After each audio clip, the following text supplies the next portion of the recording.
Alcara Water Solution. Solution for hot water problems. Contact 9399906356. స్వామిజీ, మనకు 108 దివ్య దేశాలకు సంబంధించిన బ్రహ్మోత్సవాలు అనేది ఫిబ్రవరి 20 నుంచి మార్చి 1 వరకు జరగబోతున్నాయి కదా, వాటి గురించి తెలియజేయండి. రామానుజ వారి 1000 ఏళ్ల పండగ వచ్చింది. రామానుజాచార్య స్వామివారు అంటే పరమాచార్యులు గనక అటువంటి ఆ స్వామివారి 1000 ఏళ్ల పండగకి ఏదన్నా చేయాలి అని ఇది ఒక కుంభమేళాలాగా అవ్వాలి. ఎటువంటి కార్యక్రమాలు జరుపుతారు? బ్రహ్మ చేసిన ఉత్సవానికి బ్రహ్మోత్సవం అంటారు. అయితే బ్రహ్మోత్సవం అంటే ఒకేసారి 108 కళ్యాణాలు చూసే సౌభాగ్యం అనుకుంది. స్వామి, మనకు ఈ ప్రదేశంలో కోదండ రాముడు కొలువై ఉన్నాడు కదా, ప్రత్యేకించి ఏమైనా విశిష్టత ఉందా? ఆ సాకేత రాముడిని మన జిఆర్ స్వామి వారి గురువు గారి శతాబ్దికి ఇక్కడ ప్రతిష్ఠ చేశారు. రామానుజాచార్యుల వారు చెప్పిన గొప్ప మాటలు ఎన్నో ఉన్నాయి. అటువంటి మాటలు ఈ తరం వాళ్ళకి ఈక్వాలిటీ గురించి పోరాడింది 1000 ఏళ్ల క్రితం ఎవరు? ప్రతి వాళ్ళు ఏమంటుంటారు, వారి దగ్గర ధనుర్దాస్ అని ఒక ఆయన ఉన్నారు. ఆ ధనుర్దాస్ అనే అతను క్షణే క్షణే ఎన్నవతాముపైతి తదేవ రూపం. అయితే రా అని చేపట్టుకుని రంగనాథుడిని చూపించారట. 108 దివ్య దేశాలలో 106 కింద 2 పాల సముద్రం వైకుంఠం అని పైన అన్నారు కదా, దాని గురించి కొంచెం డీటెయిల్ గా. భూమి మీద భగవంతుడు అవతారాలుగా వచ్చేది మన కోసమే వస్తుంది.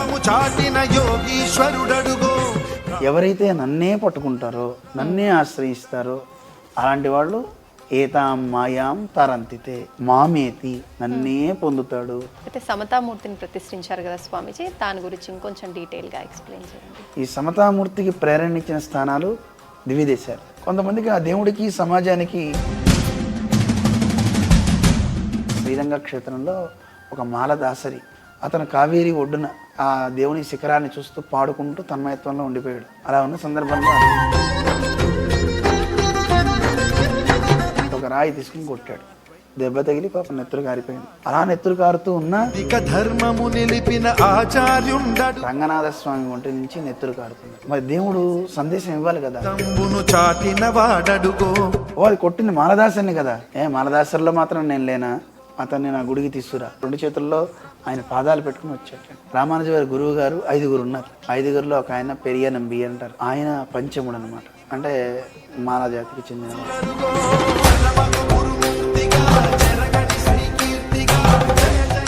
ఎక్కడో ఊరు బయట ఉండే వాళ్ళకి ఒక బ్రాహ్మణుడు వెళ్ళి చేశారంటే అగ్ని సంస్కారం ఎలా ఉంటుంది? అతను సామాన్యుడు కాదు. రాముడు జటాయువుకి ఒక పక్షికి సంస్కారం చేశాడు. ఆ పక్షి కంటే తక్కువ వాడైతే ఏం కాదు, జటాయువు కంటే గొప్పవాడు. అయితే సమతామూర్తి స్వరూపం మొదటి రోజు ఎటువంటి కార్యక్రమాలతో ప్రారంభమవుతుంది? సమతా కుంభ్ 2024 కదా ఇది. అంటే దీంట్లో 20వ తారీఖు నుంచి ఆరంభమవుతుంది. 20వ తారీఖు భీష్మ ఏకాదశి. ఇది మాఘమాసం, చాలా గొప్ప మాసం. సంవత్సర కృతం పాపం తత్క్షణేన వినశ్యతి అంట. సాక్షాత్తు సీతాదేవి పుట్టిన సంవత్సరం. సీతమ్మ పుట్టిన సంవత్సరంలోనే తన భర్తకు ఒక ఇల్లు కట్టించేసింది. ఎవరు? సీతమ్మ భర్త శ్రీరాముడు. రాముడికి ఇల్లు కట్టింది సీతమ్మ. అయోధ్యలో రామ మందిరం వచ్చింది కదా. ఈ సంవత్సరం ఫిబ్రవరి 20వ తారీఖు మధ్యాహ్నం అందరం కలిసి పారాయణం చేస్తే బాగుంటుంది. జై శ్రీమన్నారాయణ. నమస్కారం, వెల్కమ్ టు ఐడ్రీమ్. ప్రస్తుతం మనతో పాటు ఉన్నారు శ్రీ శ్రీ శ్రీ త్రిదండి అహోబిల రామానుజ స్వామీజీ గారు మనతో పాటు ఉన్నారు. ఇప్పుడు వారితో మాట్లాడదాం. అయితే మనకు ఫిబ్రవరి 20వ తారీఖు నుంచి మార్చి 1వ తారీఖు వరకు బ్రహ్మోత్సవాలు జరగబోతున్నాయి. వాటి గురించి సంబంధించిన విశేషాలను స్వామివారిని అడిగి తెలుసుకుందాం. నమస్కారం స్వామీజీ. స్వామీజీ, మనకు 108 దివ్య దేశాలకు సంబంధించిన బ్రహ్మోత్సవాలు అనేది ఫిబ్రవరి 20 నుంచి మార్చి 1 వరకు జరగబోతున్నాయి కదా, వాటి గురించి తెలియజేయండి స్వామీజీ. మనది ఇక్కడ శ్రీరామనగరం అని ఈ క్షేత్రానికి పేరమ్మా. మన ఆచార్యులు శ్రీ శ్రీ శ్రీ త్రిదండి శ్రీమన్నారాయణ రామాను చిన్నజీర స్వామి అందరికీ తెలుసును. వారు గొప్ప కార్యాన్ని చేశారు. అయితే ఎప్పుడూ గొప్ప పనులే చేస్తుంటారు. వాటిల్లో 2009లో వారి ఆచార్యులు పెద్దజీయర్ స్వామి వారి 100వ జయంతి ఉత్సవాల సందర్భంగా దివ్య సాకేతమని ఒక అపూర్వమైన ఆలయాన్ని ఇక్కడ నిర్మాణం చేసి లోకావిష్కృతం చేశారు. కింద రామచంద్రుడు, పైన రంగనాథుడు, ఆ పైన వైకుంఠ నారాయణుడు. ఈ ఆలయాన్ని త్రితలము అంటారు. 3 అంతస్తులతో ఉంటుందన్నమాట. రాముని ఆరాధ్య దైవం రంగనాథుడు. ఆ రంగనాథుడు లోకానికి అందినటువంటి స్థానం వైకుంఠ నారాయణుడు అనమాట. వైకుంఠ నారాయణుడే రంగనాథుడిని బ్రహ్మకి ఇస్తాడు. బ్రహ్మ నుంచి ఇక్ష్వాకు వంశంకి వచ్చింది అదో పెద్ద కథ అనుకోండి. అలా ఒక చిన్న ఆలయం అనుకునేది గురువు గారికి ఏదైనా కానుక ఇవ్వాలి అని ఒక పెద్ద కైంకర్యం చేశారు స్వామివారు. ఆ తర్వాత కొన్ని సంవత్సరాలకే రామానుజ వారి 1000 ఏళ్ల పండగ వచ్చింది, సహస్రాబ్ది పండగ. రామానుజాచార్య స్వామివారు అంటే పరమాచార్యులు గనక వైష్ణవానికి మొత్తానికి తలమానిక మా స్వామి. అటువంటి ఆ స్వామివారి 1000 ఏళ్ల పండగకి ఏదన్నా చేయాలి అని సమతామూర్తి అనే పేరుతో రామానుజ వారి మూర్తి నిర్మాణాన్ని ఇక్కడ చేశారు. వారి చుట్టూతా 108 దివ్య దేశాలు కూడా ఉన్నాయి. ఒక ఆలయానికి జరిగితే దానికి ప్రతిష్ఠ జరిగితే దానికి బ్రహ్మోత్సవం అంటాం, కానీ 108 ఆలయాలు కదా, అందుకని వీటికి సమతా కుంభ్ అని పేరు పెట్టారు. అప్పట్లో చాలా మంది స్వామీజీలంతా వచ్చారు, పెద్దలంతా. స్వామీజీ ఇక్కడ 108 దివ్య దేశాలు ఉన్నాయి కాబట్టి సమతామూర్తి గనక రామానుజులు. అలాగే ఆ సమతనే లోకానికి అందించడానికి వచ్చిన వాళ్ళు కూడా పెరుమాళ్ళు గనక, అందుకోసం ఇది ఒక కుంభమేళాలాగా అవ్వాలి అని అందరూ కోరారు. అప్పుడు స్వామివారు దానికి సమతా కుంభ అని పేరు పెట్టారు.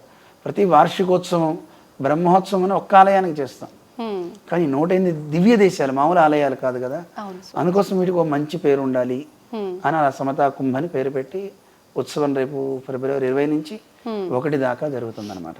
ఓకే, అయితే మనకి ఇప్పుడు 108 దివ్య దేశాలకు సంబంధించిన కార్యక్రమాలన్నీ బ్రహ్మోత్సవాల్లో జరుగుతుంటాయి కదా స్వామీజీ, ఎటువంటి కార్యక్రమాలు జరుపుతారు ఈ బ్రహ్మోత్సవాలలో? సహజంగా బ్రహ్మోత్సవాలు అనగానే దేవుడు గర్భాలయంలో ఉంటాడు. అసలు బ్రహ్మోత్సవం అంటే దేవుని పుట్టినరోజు అని అర్థం అమ్మ. బ్రహ్మ చేసిన ఉత్సవానికి బ్రహ్మోత్సవం అంటారు. అయితే బ్రహ్మోత్సవం అంటే ఉత్సవము అంటే ఎక్కువ ఆనందాన్ని ఇచ్చేది ఏదో దాని పేరు ఉత్సవం అని. ఉత్సూతే హర్షం ఇది ఉత్సవం, బాగా ఆనందాన్ని ఇస్తుంది. బ్రహ్మ అంటే పెద్ద అని అర్థం కూడా ఉంది. అలాంటి అఖండమైన ఆనందాన్ని ఇస్తుంది కనుక దానికి బ్రహ్మోత్సవం. అదే ఎవరికి ఇస్తుంది అని ఒక ప్రశ్న కూడా వేసుకోవాలి.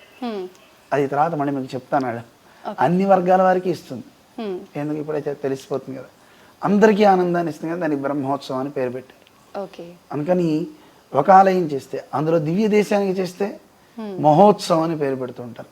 ఇవన్నీ పర్యాయ పదాలే, కానీ ఇక్కడ 108 దివ్య దేశాలు కనుక ఈ 108 దివ్య దేశాల్లో బ్రహ్మోత్సవాలు అనే పేరుతో కాకుండా సమతా కుంభ అని పేరు పెట్టి, సహజంగా ఆలయాల్లో జరగాల్సినవి ఆ బ్రహ్మోత్సవాల్లో స్వామి పుట్టినరోజు ఉత్సవాలు అన్నమాట, జన్మదిన వేడుకలు అంటాం. వాటిల్లో ప్రధానంగా తాను ముందే స్నానం ఆచరించి ఉత్సవారంభ స్నపనం అంటారు. రేపు ఉత్సవం అయితే ముందు రోజే స్వాములకి అభిషేకం చేస్తారు, పెరుమాళ్ళకి, దేవుడికి నూతన వస్త్రాలు అలంకరింపజేస్తారు. ఎందరో తన్ని చూడడానికి వస్తారు గనక వారికి ఆనందం తన్ని చూడడమే. ప్రతి భక్తుడు కోరుకునే దేవుని చూడాలనే కదా, మనస్సులో వేరే ఉండొచ్చు అవి కావాలి ఇవి కావాలని, కానీ అక్కడికి వచ్చేది మాత్రం తన్ని చూడడానికే వస్తారు అనుకుంటాడు. అందుకోసం ఆయన చాలా అందంగా తయారవుతాడు. రోజు కోవెల్లోకి వచ్చేవారు ఉంటారు, రాలేని వాళ్ళు ఉంటారు కదా, అందుకోసం దేవుడు గ్రామోత్సవం చేస్తారు. దానికి ఊరేగింపు అని పిలుస్తుంటారు. గరుడ వాహనం మీద, సూర్య వాహనం మీద, హనుమ వాహనం మీద. అంటే ఈ ప్రాణికోటిలో ఉన్న ప్రతి జంతువు కూడా పరమాత్మ లేకపోతే దేనికి ఉనికి లేదు. సూర్యుడిలో కానీ, చంద్రుడిలో కానీ, ఒక వృక్షంలో కానీ, ఒక పక్షిలో కానీ, ఒక మనిషిలో కానీ, అన్నిట్లోనూ దేవుడు ఉన్నాడు. దేవుడు లేనిది ఏదీ లేదు కదా. అందుకని అన్నిటికీ ప్రతీకగా ఒక్కొక్క దాంట్లోంచి ఒక్కొక్క దాన్ని తీసుకున్నారు. ఆ వాహన సేవగా మనకి శాస్త్రాలని గరుడ వాహన సేవ, సూర్యప్రభ, చంద్రప్రభ, అలాగే నరవాహనం కూడా ఉండాలి కదా. మరి నడిచే మనిషిని పెట్టామనుకోండి, కాసేపు మోసాక దిగి నన్ను మోయి అంటాడు. అందుకని మనిషికి ప్రతీకగా రథాన్ని పెట్టారు. రథవాహనం అని చివరిలో జరుగుతుంది. ఇలా వాహన సేవలన్నీ ఉంటాయి. ఎక్కడైనా ఏ ఆలయంలో అయినా ఈ ఉత్సవాలనేవి వాహన సేవలు అనేవి ఉంటాయి. తర్వాత స్వామికి తిరుమంజన సేవలు అంటారు, అభిషేక సేవలు, డోలోత్సవం చేస్తారు, కళ్యాణోత్సవాలు చేస్తుంటారు. అందులో బయట కళ్యాణం వేరు, ఇక్కడ కళ్యాణం వేరు. ఎందుకంటే బయట పెరుమాళకి ఒక్కరికి ఒక కళ్యాణం జరుగుతుంది. ఇక్కడ 108 మూర్తులు ఉన్నారు కదా, 108 మూర్తులకి ఏకకాలంలో కళ్యాణం చూడాలి అంటే ఇక్కడే చూడాలి. మనకి ఇప్పుడు తిరుమల ఉంది, ఒక చోటు ఉంది, అహోబిలం అవతల పక్క కర్నూలు ప్రాంతంలో ఉంది, కాంచీపురం ఒక దివ్య దేశం, కాంచీపురం చుట్టూతో 18 దివ్య దేశాలు ఉన్నాయి. అలాగే కేరళ దివ్య దేశాలు ఉన్నాయి, ఉత్తరాదిలో కొన్ని దివ్య దేశాలు ఉన్నాయి. వీటన్నిటిని వెళ్ళి మనం చూస్తాం, కానీ ఏకకాలంలో అన్ని మూర్తుల కళ్యాణాలు చూడాలంటే మనం చూడలేం. ఎందుకంటే ఉత్తరాది కళ్యాణాలు అంత పెద్ద ఏమీ చేయరు. ఇప్పుడు శ్రీరామనవమి మనం ఇక్కడ చేసినట్లుగా అటు ప్రాంతాల్లో ఆ ఉత్సవంగా చేస్తారు, అభిషేకాలు ఇలాంటి ఉత్సవాలుగా తప్ప నిత్య కళ్యాణ సేవలు మనకి తిరుమలలో జరిగినట్టు మన దగ్గర జరుగుతున్నట్టు ఉండవు. అటు ప్రాంతాల్లో చాలా అరుదుగా ఉంటాయి. అటువంటిది ఇక్కడ ఏకకాలంలో అక్కడ కొరత కూడా తీరుస్తూ ఇక్కడ ఒకేసారి 108 కళ్యాణాలు చూసే సౌభాగ్యం మనకుంది. అలాంటి ఉత్సవాలు, నిత్య కళ్యాణాలు ప్రతిరోజు ఇప్పుడు జరుగుతున్నాయి. ఆ రోజు ఒకే సమయంలో అంతమందివి చూడొచ్చు. ఇవన్నీ ఉత్సవాలు జరుగుతాయి. చివరి రోజున చక్రవారి అంటారు, దానికి తీర్థవారి అని పేరు కూడా. అంటే సుదర్శన పెరుమాళ్ళు వెళ్ళి అందులో, అంటే పెరుమాళ్ళు కూడా వెళ్తారు, అక్కడ స్నానం ఆచరిస్తారు నది పుష్కరిణి దగ్గర. ఇక్కడ విరజా పుష్కరిణి అని ఉంది. మనకి చాలా క్షేత్రాల్లో స్వామి పుష్కరిణి అని, మిగతా చోట ఒక్కో చోట ఒక్కో పుష్కరిణి ఉన్నాయి. కానీ ఇక్కడ ఉండే పుష్కరిణికి ఒక ప్రత్యేకత, దీనికి విరజ అని పేరు పెట్టారు. అంటే వైకుంఠంలో ఉండే పుష్కరిణికి పేరు విరజ అని. ఆ పుష్కరిణి నామధేయంతో ఇక్కడ పెట్టారు. ఎందుకంటే 108 దివ్య దేశాలు ఉన్నాయి కనుక. ఆ ఉత్సవం స్నానంతో ఉత్సవం పరిసమాప్తి అవుతున్న తర్వాత శ్రీపుష్ప యాగం, మహాపూర్ణాహుతి ఇవన్నీ ఉంటాయి. ప్రతిరోజు 18 గరుడ సేవలు విశేషం, ప్రధానంగా చూడవలసినవి. ఎక్కడైనా ఒక్క గరుత్మంతుని మీద సేవ చూస్తాం. అందులో గరుడ సేవ అనగానే కూడా మనకి శాస్త్రం చెప్తుంది, గరుడారూఢ విష్ణోస్తు సేవా మోక్ష ఫలప్రదాని.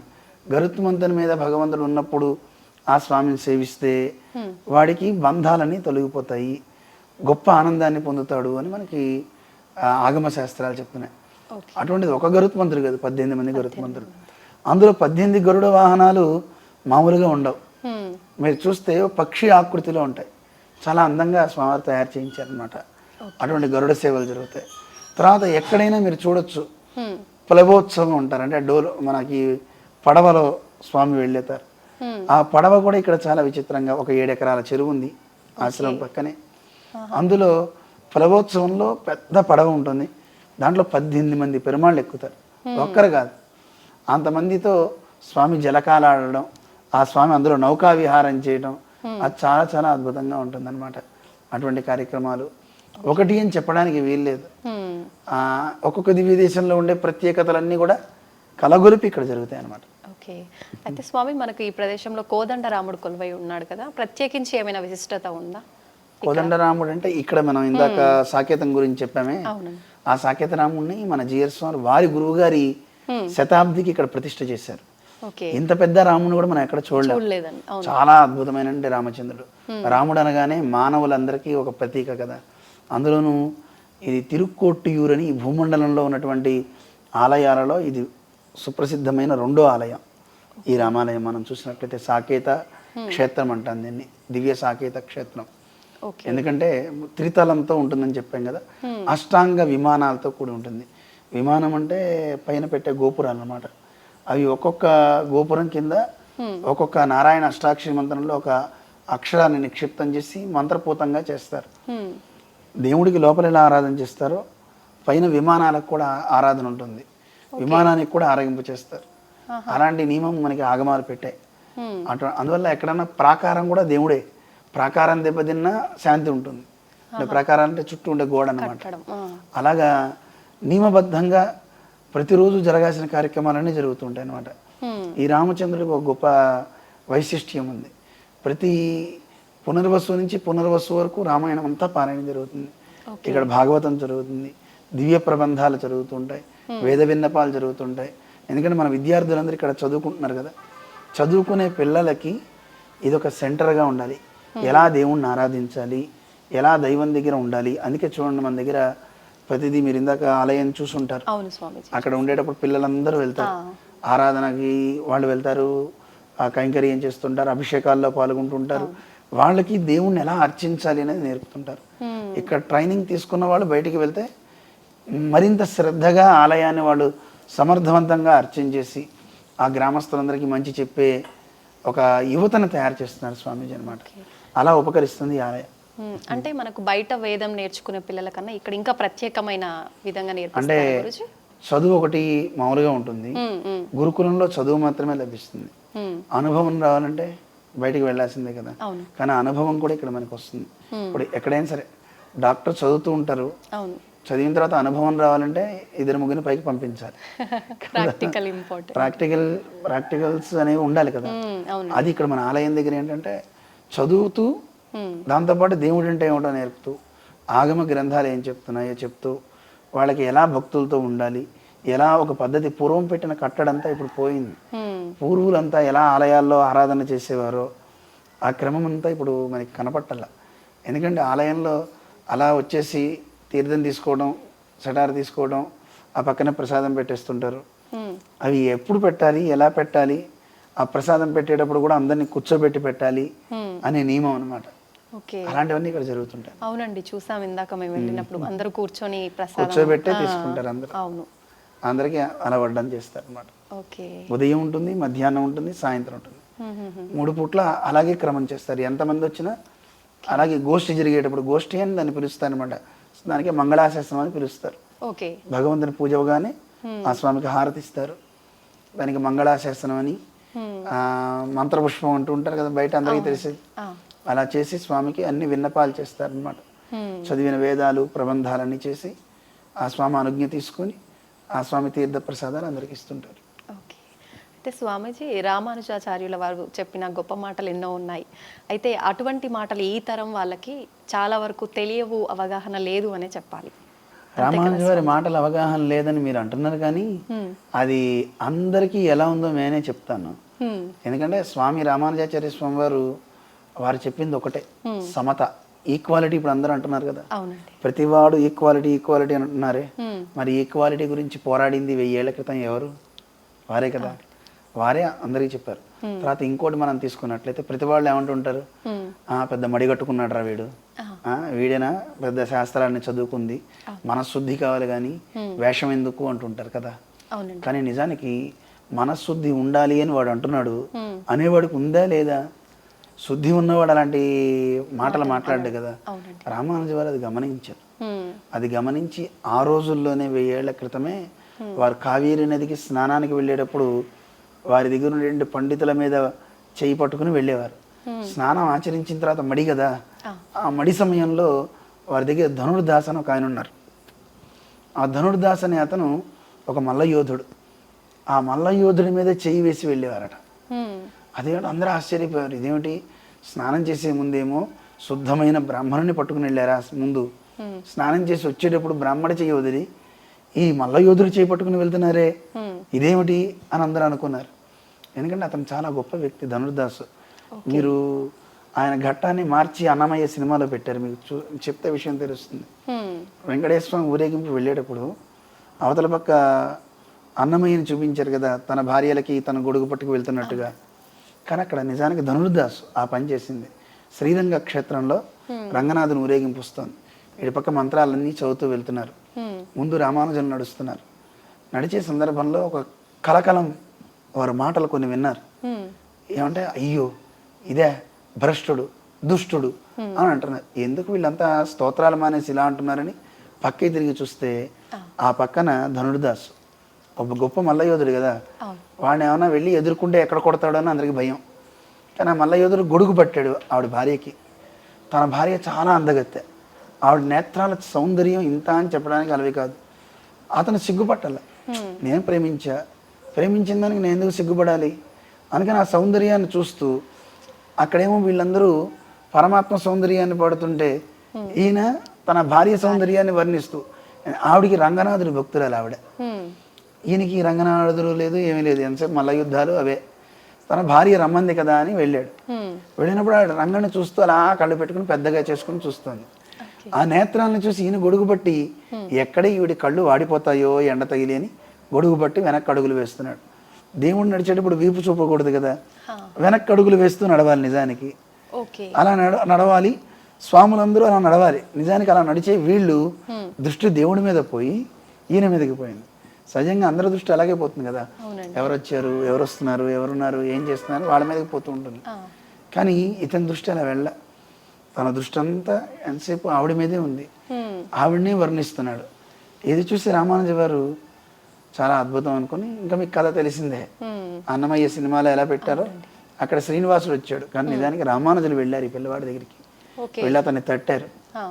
అమ్మాయి, దేవుణ్ణి చూడకుండా అటు చూస్తావే అంటే, ఏముంది నీ దేవుళ్ళలో సౌందర్యం, నా భార్య నేత్రాలు చూడు ఎలా ఉన్నాయో, ఆవిడ అంగాంగాలు ఎంత గొప్పవో అని ఆవిడ సౌందర్యాన్ని వర్ణిస్తున్నాడు. శంఖం లాంటి కంఠమని, చెవులని అన్నీ వర్ణిస్తున్నాడు. అయితే రామానుజులు అంటారు, నువ్వు నిజంగా దేవుణ్ణి చూస్తే ఈ సౌందర్యాలన్నీ గొప్ప సౌందర్యాలు కావు. ఎందుకంటే ఈ ప్రకృతిలో ఉండే ఏదైనా ఆ నవత్వాన్ని పొందుతాయి. మామూలుగా పిందగా ఉన్నది పండు అయిన తర్వాత కొంత మంచిగా ఉంటుంది, కానీ ఆ పండే బాగా పక్వమైపోతే కుళ్ళిపోతుంది కదా. ఈ శరీరాలన్నీ కూడా అలా పోయేవే కదా. దీన్ని చూసి నువ్వు వ్యామోహం చెందుతున్నావు. దీనికంటే ఎప్పటికీ క్షణే క్షణే ఎన్నవతాముపైతి తదేవ రూపం. రూపం అంటే ఏమిటో తెలుసా అని అడిగారు రామానుజులు. ఏమిటో నాకు తెలియదు చెప్పండి అన్నట్ట. రూపం అంటే మావిడి తప్ప నాకు ఇంకో రూపం తెలియదు అన్నాడు. రూపం అంటే అది కాదు, చూసే కొద్దీ ఇంకా చూడాలనిపించాలి, ఇంకా ఇంకా అందం పెరగాలి. అలా కాకుండా మనలో ఇప్పుడు శరీరాలు చూస్తే ఈరోజున్న అందం రేపు ఉండదు, రేపటికి ఆ అందం ఉండదు, ఇంకా తగ్గిపోతూ ఉంటుంది. పెరిగే కొద్దీ వయస్సు శరీరం అయిపోతుంది. చిన్నప్పుడు ఉండే అందం పిల్లవాడికి కొంచెం వయసు పెరిగే కొద్దీ ఆ అందం ఉండదు కదమ్మా. అవునండి. అందువల్ల ఎప్పుడు చూసినా ఇంకా చూడాలనిపించాలి. అలా క్షణంలోనూ వాళ్ళు అందం రెట్టింపు అవ్వాలి. అది కదా రూపం అంటే. తగ్గితే అది రూపం కాదు కదా అన్నారు. అలాంటి అందం ఎక్కడుందా చూపించి భూమి మీద అన్నారు. చూపిస్తే ఏం చేస్తావు అని అడుగుతారు రామాను.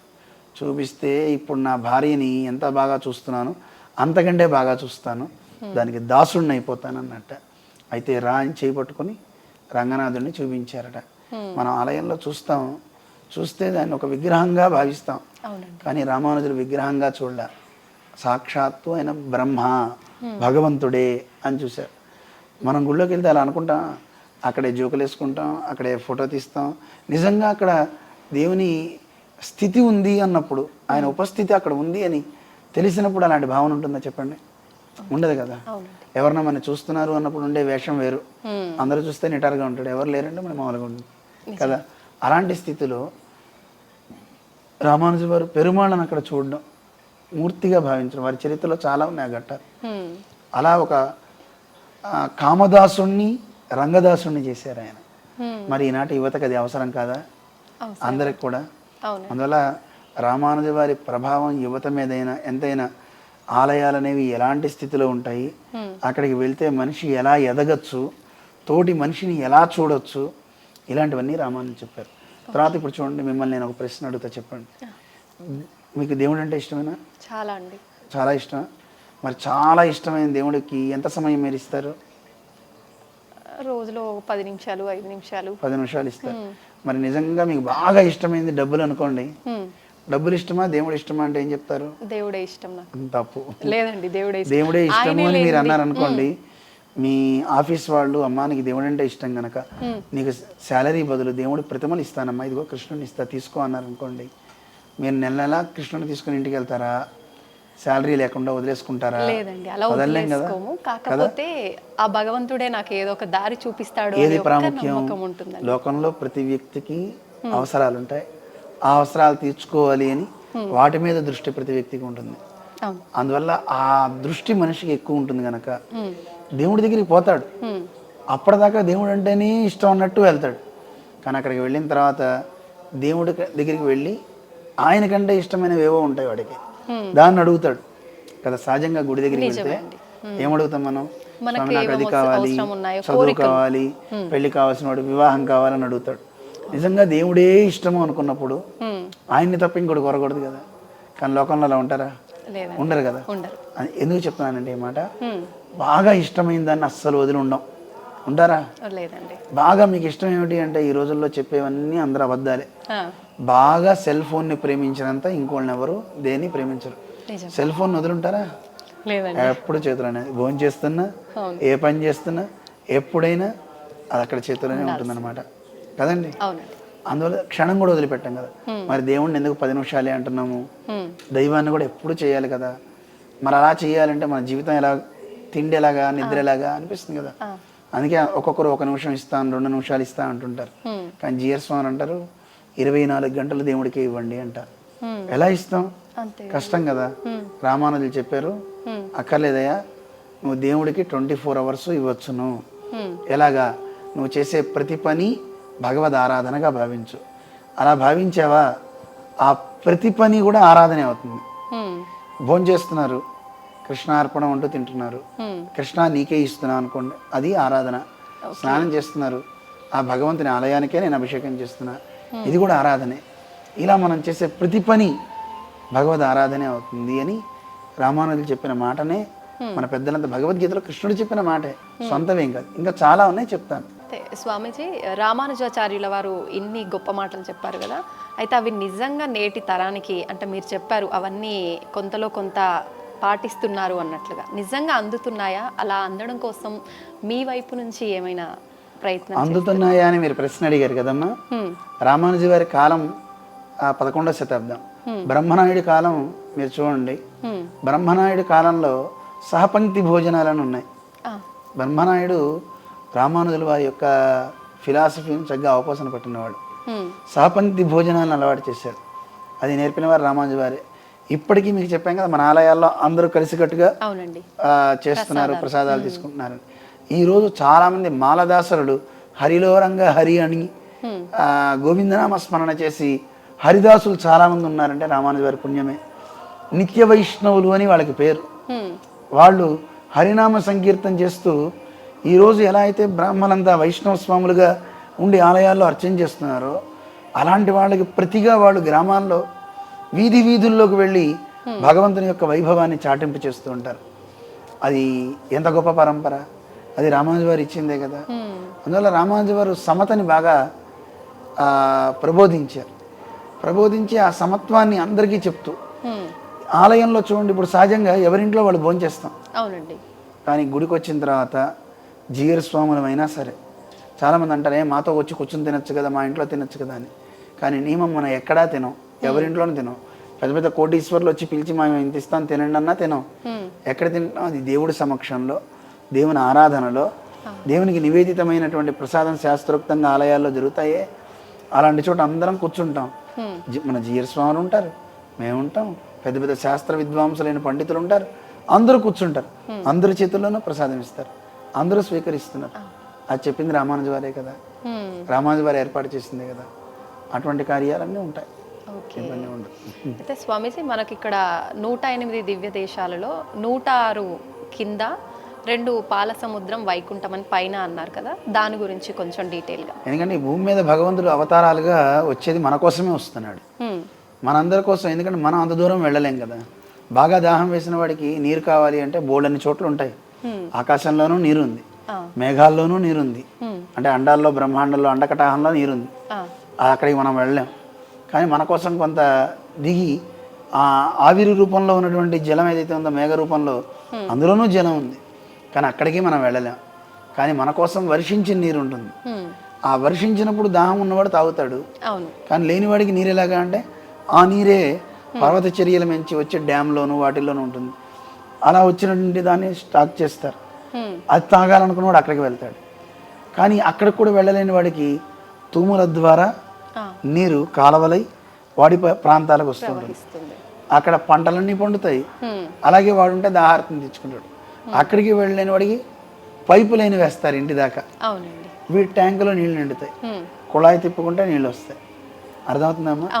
అలాగా ఎక్కడో వైకుంఠంలో ఉన్న పరమాత్మని మనం అందుకోవాలంటే మన వల్ల కాదు. ఆయనే మన కోసం దిగి వచ్చాడు. అది క్షీరాబ్ది అంటారు, పాల సముద్రం. అక్కడికి మనం చేరలేం. అయితే పాల సముద్రంలో ఉన్న స్వామి చేసే కార్యాలు ఏమిటి అంటే, అక్కడి నుంచి సృష్టి రచన చేస్తూ 3 విభాగాలు అవుతాడు. వ్యూహాలు, వాసుదేవ, సంకర్షణ, ప్రద్యుమ్న, అనిరుద్ధ వ్యూహాలు అంటారు. ఈ 4 వ్యూహాలుగా ఉండి సృష్టి స్థితి లయాలు స్వామి నిర్వహిస్తుంటాడు అనమాట. అక్కడి నుంచే స్వామి అవతారాలుగా కూడా వస్తూ ఉంటాడు. ఆ అవతార మేఘ రూపంలోది పైన ఉన్నది ఆ పాల సముద్రం. అయితే వానపడ్డ నీళ్ళు లాంటివి అవతారాలు, రామకృష్ణాది అవతారాలు. మనం ఇప్పుడు వెళ్దామన్నా వెళ్ళలేం కదా, ఎందుకంటే టైం బాగా వెనకాతనం, టైం మిషన్ కావాలి. కృతయుగం, త్రేతాయుగం, ద్వాపర యుగానికి వెళ్ళాం, ఒక క్షణమే వెనక్కి వెళ్ళాం. యుగం ఎక్కడ వెళ్ళగలుగుతాం? అందుకని అలా భగవంతుడు వచ్చిన రూపాలకి విభవము అని పేరు. అవి అన్నీ ఉన్నాయి. ఆ కాలంలో ఉన్నవాళ్ళు సేవించారు, మనం సేవించలేం కదా. కానీ ఆ స్వామిలో ఉండే కళ్యాణ గుణాలు తూముల ద్వారా వచ్చినట్టుగా, ఆయన కళ్యాణ గుణాల ద్వారా మన దాకా వచ్చి మనకు అందే రూపం ఏదైతే ఉందో దానికి అర్చ అని పేరు. అర్చ అంటే మనం ఈరోజు ఆరాధించడానికి వీలుగా ఉన్నదని అర్థం. అలా ఆయన ఆరాధిస్తాం. సో నిజానికైతే అంత అర్చామూర్తి దాకా అవసరం లేదు, అంతటా ఉన్నాడు దేవుడు. కానీ ఆయన చూసే శక్తి మనకి లేదు. వైకుంఠంలో ఉన్న స్వామిని చూడలేకపోతున్నాం, అవును. పాల సముద్రంలో ఉన్న స్వామిని చూడలేకపోతున్నాం, ఆయన విభవ రూపాల్లో వచ్చిన రూపాన్ని చూడలేకపోతున్నాం. మన అందరి లోపల అంతర్యామిగా ప్రతి వస్తువులోనూ ఉన్నాడు, అది మనం చూడలేకపోతున్నాం. అందుకోసమే స్వామి అనుకున్నాడు, ఇలా కాదు, వీళ్ళందరికీ కంటికి కనపడాలి. నా చక్షుషా పశ్యతి కశ్చనైనం వేదం చెప్తుంది. మన మాంస చక్షువులకి కనపడేవాడు కాదు దేవుడు. మరి ఇలాంటి భగవంతుడు మనకు కనపడాలంటే ఎలాగా? అందుకోసమే నేను మీకోసం ఒక రూపాన్ని ధరిస్తున్నా. అయ్యో అదే అర్చ అవతారం అంటారు. సులభుడై వస్తాడు మన కోసం, అలా విగ్రహ రూపాన్ని దాల్చి మన కోసం వస్తాడు అని చెప్పేవి ఈ విగ్రహ రూపాలతో ఉన్న స్థానాలు. స్వయంగా భగవంతుడు తనంతట తాను వచ్చిన క్షేత్రాలని దివ్య దేశాలంట. తిరుమల, ముక్తినాథ క్షేత్రం, ఇవన్నీ అన్నమాట. శ్రీరంగం, ఇవన్నీ 106 భూమి మీద ఉన్నాయి. మనకి దర్శనానికి వచ్చిన అర్చామూర్తివి అంటే తనంతట తాను మన దాకా వచ్చాడు. కానీ అసలు వీటన్నిటికీ మూలాధారమేది పాలసముద్రం. అక్కడికి మనం వెళ్ళలేము. ఆ పైన పాలసముద్రానికి కూడా పూర్వం కేంద్రం ఉన్నది, మూల వైకుంఠం అంటారు, కారణ వైకుంఠం అంటారు. అక్కడ అది ప్రధానమైన స్థానం. వైకుంఠపాళి ఆడతారు కదా, చిన్నప్పుడు ఆడేవారా? ఇప్పుడు వైకుంఠపాళి లేదనుకోండి. అందువల్ల ఆ వైకుంఠపాళిలో చిన్నప్పుడు అందరూ ఆడుతూ ఆ వైకుంఠానికి పరమపద సోపానం అని దాని పేరు. పరమపదం అంటే పరమ చాలా పెద్దది, గొప్పది. పదం అంటే స్థానం, గొప్ప స్థానానికి చేరడం అనమాట. ఆ స్థానం చేరాలంటే చాలా నిచ్చెనలు ఉంటాయి. గబగబా కన్నుబడినా 2 పడినా నిచ్చెనలు ఎక్కుతాం. ఎక్కడో దురదృష్టం ఉందనుకోండి, కన్నుబడిందంటే పెద్ద పాము మింగితే కిందకు వచ్చి మళ్ళీ ఎక్కడికి వస్తారు? యథావిధిగా మొదటి స్థానానికి వచ్చేస్తారు. మళ్ళీ నీచ జన్మలు అనమాట. అంటే అది ఎందుకంటే ఉత్తముడై వెళ్తాడు, ఒక చిన్న దోషం చేస్తాడు, ఆ చెడ్డ పంత మళ్ళీ వాడు ఎక్కడికి దిగుతాడు? ఆ పెద్ద పాము మింగుతుంది.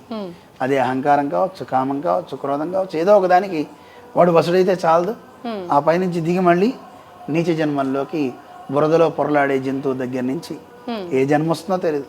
అయితే ఆ జన్మ కూడా శిక్షణకి ఇచ్చేదే తప్ప, అంటే మనకి ఒక శిక్షణ. ఇప్పుడు చదువుకునే పిల్లవాడు ఉంటాడు, వాడికి 10th క్లాస్ దాకా వెళ్ళిన తర్వాత కూడా వాడు రాయడం రాకపోతే ఏం చేస్తారు? కంటిన్యూ చేయించరు కదా, వాడిని తీసుకువెళ్ళి మళ్ళీ కిందకి పెట్టి వాడికి అక్షరాలు నేర్పుతారు, శిక్షణ ఇస్తారు. అలా భగవంతుడు కూడా మనకి శిక్షణ ఇవ్వడానికే కొన్ని దేహాలు ఇస్తుంటాడు. ఈ దేహంలో ఉండి నువ్వు శిక్షణ పొందరా, నువ్వు బాగుపడరా అని మనకు ఒక క్రమాన్ని నేర్పుతాడు అనమాట. అందుకోసం వైకుంఠపాళి మనం సోపానం వెళ్ళేటప్పుడు అలా కింద పడిపోతుంటాం.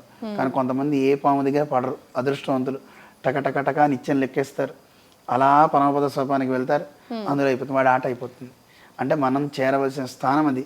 పూర్వం ఆటల్లో కూడా ధర్మాన్ని పెట్టేవారు, ఇప్పుడు ఆటల్లో ధర్మం అనేది వెతుక్కోవాలి, కనపట్టలేదు కదమ్మా. అందుకని ఆ పరమపదం మన లక్ష్యం. అక్కడికి చేరడానికి మనం వెళ్ళాల్సిన నిత్యం ఏమిటి అంటే 106 దివ్య దేశాలు. ఈ 106 దివ్య దేశాన్ని సేవిస్తే ఒక్కొక్క నిచ్చెన ఎక్కుతున్నట్టు అనమాట. అవి ఎక్కకుండా ఇంకో చోటకి వెళ్దాం, అక్కడ డ్యాన్సులు వేద్దాం, అవేవో తాగుదాం అని యాంత్రికమైనటువంటి ప్రపంచంలో పడిపోతే అసలు వాడి తప్పు కూడా కాదు. భగవంతుడే చెప్పాడు కదా, నేను పరమపదాన్ని పక్కనే పెట్టేవాడికి, వ్యామోహపరిచే వస్తువుల్ని పక్కనే పెట్టా. సహజంగా దేవుడి కంటే అట్రాక్షన్గా ఉండే వాటి మీదే మనసు పోతుంది. మీరే ఉన్నారు, పూజ చేస్తున్నారు, మంచి మీకు ఇష్టమైన పదార్థం ఏమిటి? స్వీట్స్ ఏమైనా చేశారనుకోండి, అమ్మ ముందు దృష్టి దేని మీదకి వెళ్తుంది? దేవుడి మీద కంటే ఒక గుటక వేస్తారు. అమ్మ మైసూర్పాకమా తొందరగా పూజ చేయవే అంటారు తప్ప దేవుడి పూజ ఇంకాసేపు చేద్దాం అనిపించదు కదా. దృష్టి మనకి వీటి మీద వెళ్ళిపోతుంది. అంటే ఇవి మన్ని ఆకర్షించేవి అనమాట. ఈ ప్రకృతి కూడా అంతే. అందుకే పరమాత్మ చెప్తాడు, ఈ ప్రకృతి ఎలాంటిది అంటే మమ మాయా దురత్యయ, ఈ మాయను నేనే సృజించా, ఈ మాయను దాటడం ఎవడి తరం కాదు. దాటాలి అంటే ఏం చేయాలి అని అడగాలి కదా. అడగకుండా సరే నీ మాయను దాటలేమన్నావుగా, సరే మేము అలాగే ఉండిపోతాం అని ఉండకూడదు, అడగాలి. అందుకే భగవంతుడు ఎవడన్నా అడుగుతాడో అడగడో అని అర్జునుడికి తానే చెప్పేశాడు గీతలో. ఎవరైతే నన్నే పట్టుకుంటారో, నన్నే ఆశ్రయిస్తారో అలాంటి వాళ్ళు ఏతాం మాయాం తరంతితే, అలాంటి వాడు ఈ మాయను దాటతాడు. దాటడమే కాదు, మళ్ళీ వాడు ఎక్కడికి వెళ్తాడు అని ప్రశ్న వేస్తారేమో, మామేతి నన్నే పొందుతాడు అని అర్జునుడికి చెప్పాడు కృష్ణుడు. అందువల్ల ఈ అట్రాక్షన్స్కి వాటికి అందరం ఏం చేస్తాం, వాటి దగ్గర ఆగిపోతుంటాం, అక్కడ దాకా వెళ్ళాం. అక్కడ దాకా వెళ్ళాలి అంటే ఈ నిచ్చెనెక్కాలి సోపానం. అందుకనే మన జీఆర్ స్వామి వారు నిచ్చెనన్నిటినీ ఒకచోటే పెట్టారు. ఎందుకంటే ఇక్కడ నిచ్చెనెక్కి మళ్ళీ వెళ్ళే త్రోవలో ఇంకో ఊరు, ఇప్పుడు శ్రీరంగం ఒక చోటు ఉంది, అహోబిలం ఒక చోటు ఉంది, మళ్ళీ మధ్యలో వెళ్ళే దారిలో మన బుద్ధి ఏం పోతుందో. అందుకే 108 నిచ్చెనలు ఇక్కడే పెడుతున్నాను రండి. ఈ 106 నిచ్చెనలు ఎక్కితే మిగతా 2 నిచ్చెనలు ఆయన ఎక్కిస్తాడు. ఆయనే నిచ్చెన అసలు. మనం చూడండి, లోకంలో ఈ మెట్లు ఎక్కానంటే పైకి వెళ్తాను, ఈ మెట్లు నేను పైకి వెళ్ళటానికి సాధనం. కానీ పైకి వెళ్ళిన తర్వాత నాకు ఈ మెట్లతో పని లేదు. ఎందుకంటే కాకపోతే ఈ లోకంలో అయితే కానీ మళ్ళీ దిగాలి. కానీ ఒకసారి వైకుంఠంకి వెళ్ళిన తర్వాత నాకు ఇది అవసరమా? కాదు కదా. ఆ వెళ్ళిన మెట్లు ఏవైతే ఉంటాయో అవన్నీ సోపానాలు వేరు, మనం వెళ్ళాల్సిన గమ్యం వేరు.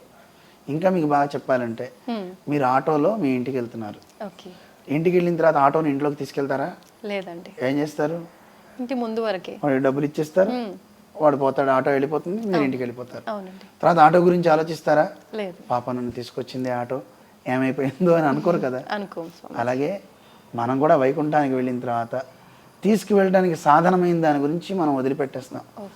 మనకి తీసుకెళ్లే సాధనం బాడీ, ఏదో ఒక వెహికల్. కొంతమందికి లైట్ వెహికల్స్ ఉంటాయి, కొంతమందికి హెవీ వెహికల్స్ ఉంటాయి. దేవుడు సాధనంగా ఇస్తాడు. ఆ సాధనంతో మంచి చేస్తూ వాడు పరమాత్మ దగ్గరికి పోవాలి. అందరూ వెళ్ళే ప్రయాణం చేసేది మాత్రం నిచ్చెనైతే ఒకటే. మనకి సాధనం కూడా దేవుడే.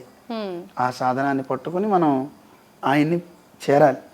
మనం ఇతర సాధనాలు పట్టుకుంటే మనం వెళ్ళలేం. ఏదో యజ్ఞాలు, యాగాలు, తపస్సులు ఇవన్నీ చేస్తే మనస్సు నిలుస్తుందో నిలవదో. అందుకే నన్నే పట్టుకో అంటున్నాడు పరమాత్మ. అందుకే ఆ దివ్యదేశం దగ్గరికి వెళ్ళి ఒక్కసారి దేవుడు కంట్లో పడిగో నేను వచ్చా చూడు అన్నాం అనుకోండి, ఆయన రిజిస్టర్ చేసుకుంటాడు. మనం అంటే మన పైకి పంపిస్తాడు, గ్రేడ్ పైకి వెళ్ళిపోతుంది. మనం 1వ క్లాస్ చదివితే చదవాలి, ఇక్కడ చదవక్కర్లా. 1వ దివ్యదేశం చూస్తే 2కి పంపిస్తాడు, మనం కష్టపడక్కర్లా, ఆయనే ప్యాస్ చేస్తూ తీసుకువెళ్ళిపోతాడు. అందువల్ల ఇక్కడ 106 దివ్యదేశాలతో పాటు ఆ పై 2 దివ్యదేశాలు కూడా ఇక్కడే స్వామి ఏర్పాటు చేశారు. ఆ దివ్యదేశాలు పైన ఉంటాయి. మనం ఇక్కడ ఈ లోకంలో ఉన్నాం.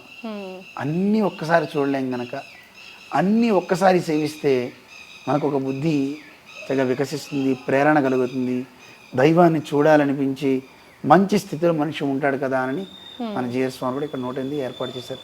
ముఖ్య కారణం అయితే సమత. ఆ సమతా తత్వాన్ని ఇచ్చేవి దేవాలయాలన్నీ. ఓకే. అయితే సమతామూర్తిని ప్రతిష్ఠించారు కదా స్వామీజీ, దాని గురించి ఇంకొంచెం డీటెయిల్గా ఎక్స్ప్లెయిన్ చేయండి. సమతామూర్తి రామానుజుల వారు కదా. రామానుజుల వారు సమతామూర్తి అని మనం అంటున్నాం కదా. ఈ సమతామూర్తికి ప్రేరణ ఇచ్చిన స్థానాలు దివ్యదేశాలు. దివ్యదేశాలలో మీకు బాగా తెలిసింది మొట్టమొదటి దివ్యదేశంగా శ్రీరంగం అని చెప్తాం. శ్రీరంగం అనే దివ్యదేశం సహజంగా మనకి రంగనాథుడు 7 ప్రాకారాలతో ఉంటారు. ఆ దివ్యదేశంలోకి పూర్వం ఒక వర్గం వారు మాత్రం వెళ్తుండేవారు. మిగతా వర్గాల వాళ్ళని ఎవరు రావద్దని అనరు.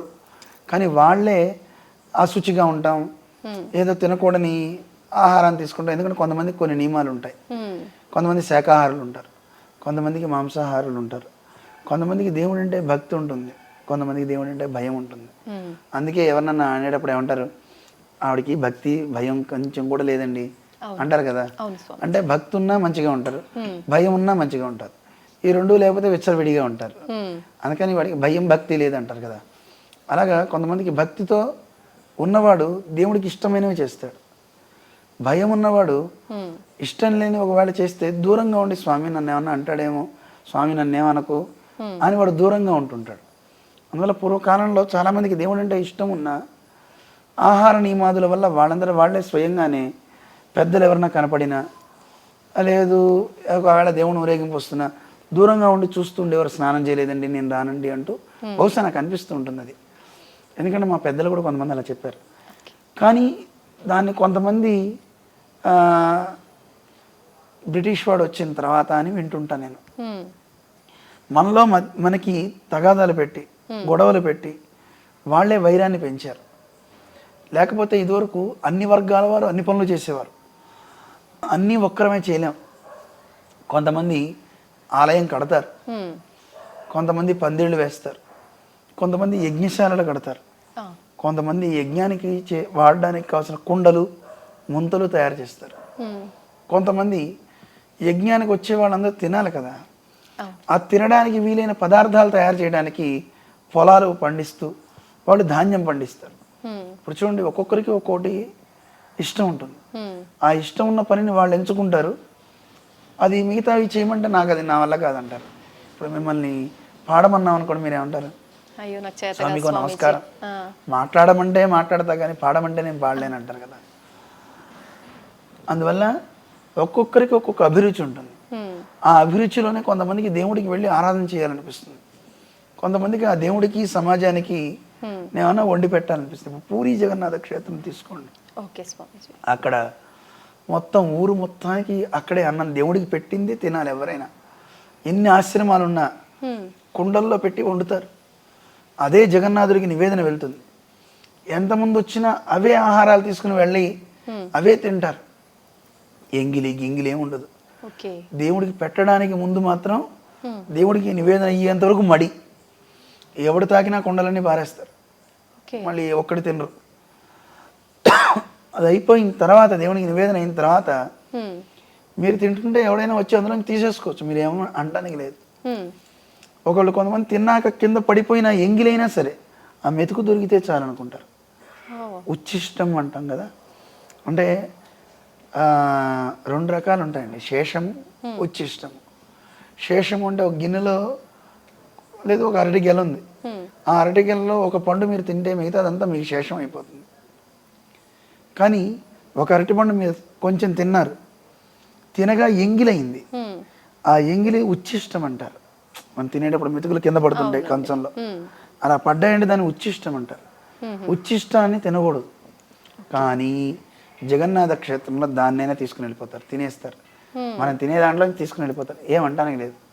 చూడండి, అది భగవంతుని ప్రసాదం, దేవుడి ప్రసాదం దొరకడం కష్టం. అది దాటిన తర్వాత మళ్ళీ దొరకదు కదా, మళ్ళీ నివేదన అయ్యేదాకా ఆగాలి. అందుకోసం ఎంతమంది వచ్చినా అందరి కడుపు నింపుతాడు జగన్నాథుడు. అటువంటి గొప్ప క్షేత్రం అన్నమాట. అందుకని ఇలాంటి నియమాలన్నీ మన పెద్దలు పూర్వం పెట్టారు. జాగ్రత్తగా ఉండాలి, మంచిగా ఉండాలి, అందరూ భగవంతుని కార్యంలోనే ఉండాలి. ఇప్పటికీ చూడండి, ఒక్క దేవుడి వల్ల ఎంతమంది బతుకుతున్నారు, ఎంతమంది కుమ్మరులు ఆ కుండలు తయారు చేసేవాళ్ళు బతుకుతున్నారు, కూరగాయలు పండిస్తారు, బియ్యం పండించే వ్యవసాయదారులు, ఎన్ని బస్తాలు అక్కడికి వస్తుంటాయి. అందరూ బతుకుతున్నారు ఒక్క దేవుడి పేరు చెప్పుకొని, ప్రతి వ్యక్తి బతుకుతున్నాడు కదా. అందువల్ల అన్ని వర్గాల వారికి పూర్వం కడుపు నింపేది దేవుడే.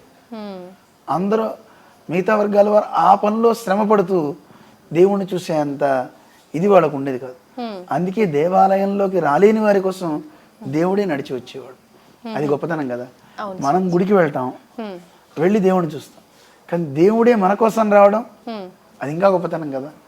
దేవుడే తిరువీధుల్లో విహరిస్తూ ఉంటాడు, గ్రామంలో గ్రామోత్సవం అంటుంటారు, అలా అందరినీ పలకరిస్తూ ఉంటాడు దేవుడు. అలా గ్రామోత్సవాలు జరుగుతూ ఉంటాయి అన్నమాట. అందువల్ల అటువంటి శ్రీరంగ క్షేత్రంలో ఒక మాలదాసరి, ఆ పక్కన ఉరయూరు అని ఒక క్షేత్రం ఉంది, అది 108 విదేశాల్లో ఇంకో క్షేత్రం అన్నమాట. అతను కావేరి ఒడ్డున ఉండి ఆ దేవుని శిఖరాన్ని చూస్తూ పాడుకుంటూ తన్మయత్వంలో ఉండిపోయాడు. అలా ఉన్న సందర్భంలో అర్చక స్వామి పొద్దున్నే వచ్చారు తీర్థం తీసుకెళ్ళటానికి. మరి అతను వాళ్ళు ఉన్నప్పుడు నీళ్లు తీసుకుని వెళ్ళకూడదు, అతను మాలదాసరి, నేను ఎలా చేయాలి అని చిటుకులు వేశాడు, చప్పట్లో చరిచారు. అయినా అతను ఏం వినపడలే. ఒక రాయి తీసుకుని కొట్టాడు, దెబ్బ తగిలి పాప నెత్తురు కారిపోయింది. అలా నెత్తురు కారుతూ ఉన్నా అతను తన్మయత్వంలో రంగా రంగా రంగా రంగా అని పాడుతూనే ఉన్నాడు ఆయన. అలా పాడుతుంటే ఆఖరికి ఒక్కసారి తడి తగులుతుంది కదా, ఒక్కసారి ఆయనకి ఒకసారి స్పృహ వచ్చింది. ఏమైంది అని చూసుకుని నెత్తురు, అక్కడ అర్చక స్వామి. వెంటనే చూసి అయ్యో ఎంత తప్పు చేశాను అనుకున్నాడు తప్ప నన్ను కొడతా ఉట్టరా అనలే. ఆయన ఎంత భాగవతోత్తముడు చూడండి, చాలా ఉత్తముడు కదా. అలా ఆయన వెంటనే అక్కడి నుంచి వెళ్ళిపోయారు. అర్చక స్వామి స్నానం చేసి నీళ్లు తీసుకుని, ఎవరు చూడకూడదు కదా, అందుకని తెల్లవారుజామునే ఆయన నీళ్లు తీసుకుని ఆయన వెళ్ళిపోయారు ఆలయానికి. ఇక్కడ చమత్కారం ఏంటంటే, ఆలయానికి వెళ్ళాక తలుపులు ఎంత తోసినా తలుపులు రాల, బలవంతంగా తీస్తే రంగనాథ స్వామి ఒంటి నుంచి నెత్తురు కారుతున్నారు. ఏమిటి ఇది ఇలా అయింది అని చెప్పంటే, మరి దేవుడు సందేశం ఇవ్వాలి కదా. అర్చకుడితో మాట్లాడేవాడు భగవంతుడు. ఎలా అంటే ఇంకో భక్తుడిలో ఆవహించేట పరమాత్మ. అయితే ఇప్పుడు ఆవహించడం అంటే ఊగిపోవడం కాదు, అలాగే ఉండి చెప్పేవట. నన్ను కొడితే నాకు దెబ్బ తగలదా అన్నట్ట పరమాత్మ. నేనెప్పుడు కొట్టాను, నది ఒడ్డును కొట్టలేదా? ఓ అది కొట్టింది మాలదాసరిని కదా, మాలదాసరిలో మాత్రం నేను లేనా? ప్రతి వస్తువులో నేనున్నా కదా, మరి నన్ను నువ్వు చూడలేదా అని అన్నట్ట. అనగానే అయ్యో మరి ఇప్పుడు ఏం చేస్తే నీకు శాంతి కలుగుతుంది? అతన్ని నా గుడికి తీసుకురా.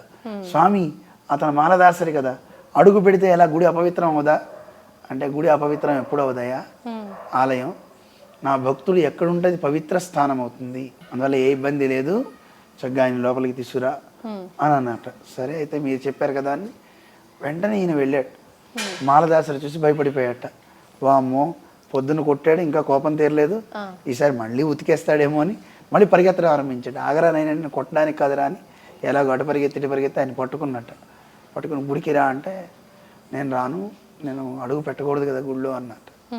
అమ్మయ్య వాడే చెప్పాడు కదా అని వెళ్ళి రంగనాథుడితో, అయ్యా ఆయన అడుగు పెట్టనన్నాడు అని, ఆలయంలో అడుగు పెడితే అపవిత్రం అయిపోతుందని అంటున్నాడు, మరి ఎలా తీసుకురాను అంటే, అవును అడుగు పెట్టాల్సిన అవసరం ఉంది, తీసుకురా అన్నట్టు.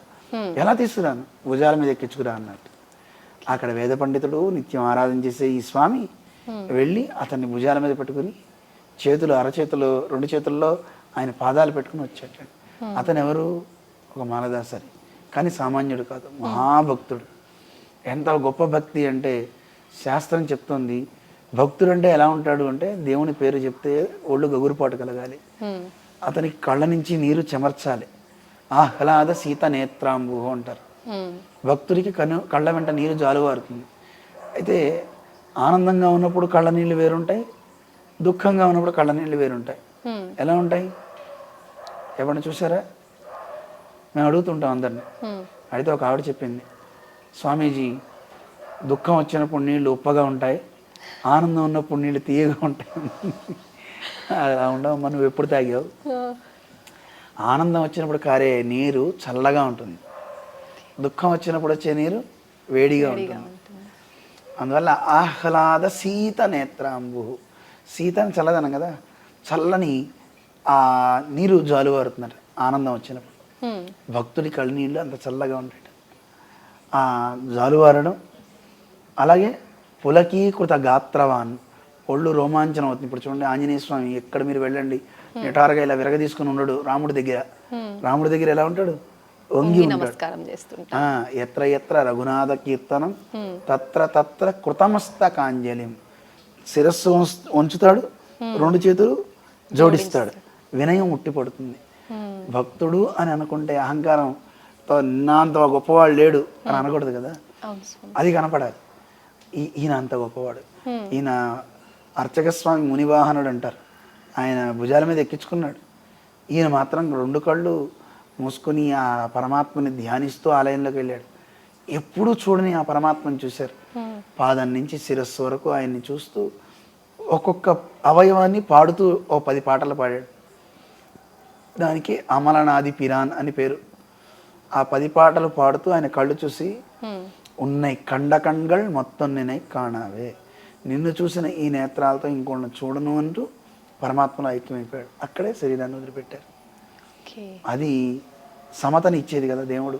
నేను బ్రాహ్మణుడు శూద్రుడు ఇది నాకేం లేదయా, ఎవరైనా సరే. ఇంకో దివ్య దేశం ఒక జంతువుని జటాయువుకి మోక్షం ఇచ్చాడు పరమాత్మ. అలాంటి తత్వం మనకు కనపడుతుంది. ఒక ఏనుక్కి అనుగ్రహించాడు పరమాత్మ. ఇలా మనం ఎక్కడ చూసినా పరమాత్మ యొక్క తత్వం చూస్తే కేవలం శుద్ధమైనటువంటి జ్ఞాని అయితేనే, వేదాలు చదివిన వాడైతేనే అని లేదు. వేదాలే అవసరం కాదు, నువ్వు చక్కగా చదివేవాళ్ళు చదువుతారు, నీకు భక్తి ఉండాలి, ప్రేమ ఉండాలి, తోటి వాడిని చక్కగా నువ్వు ప్రేమించగలగాలి. ఇలాంటి సుగుణాలు నీలో ఉన్నాయా, పరమాత్మ నీతోనే వస్తాడు అని తెలియజేసే దివ్య దేశాలు అన్నమాట అవన్నీ. అది రామానుజ వారికి ప్రేరణ ఇచ్చింది. ప్రేరణ ఇవ్వడం అంత మాత్రమే కాదు, ఆ ప్రేరణ అందుకున్న గురువులు కూడా. ఒక చిన్న మీరు అడిగారు కనుక విపులంగా విపులంగా చెప్తున్నా. రామానుజ వారి గురువు గారు 5 ఉన్నారు.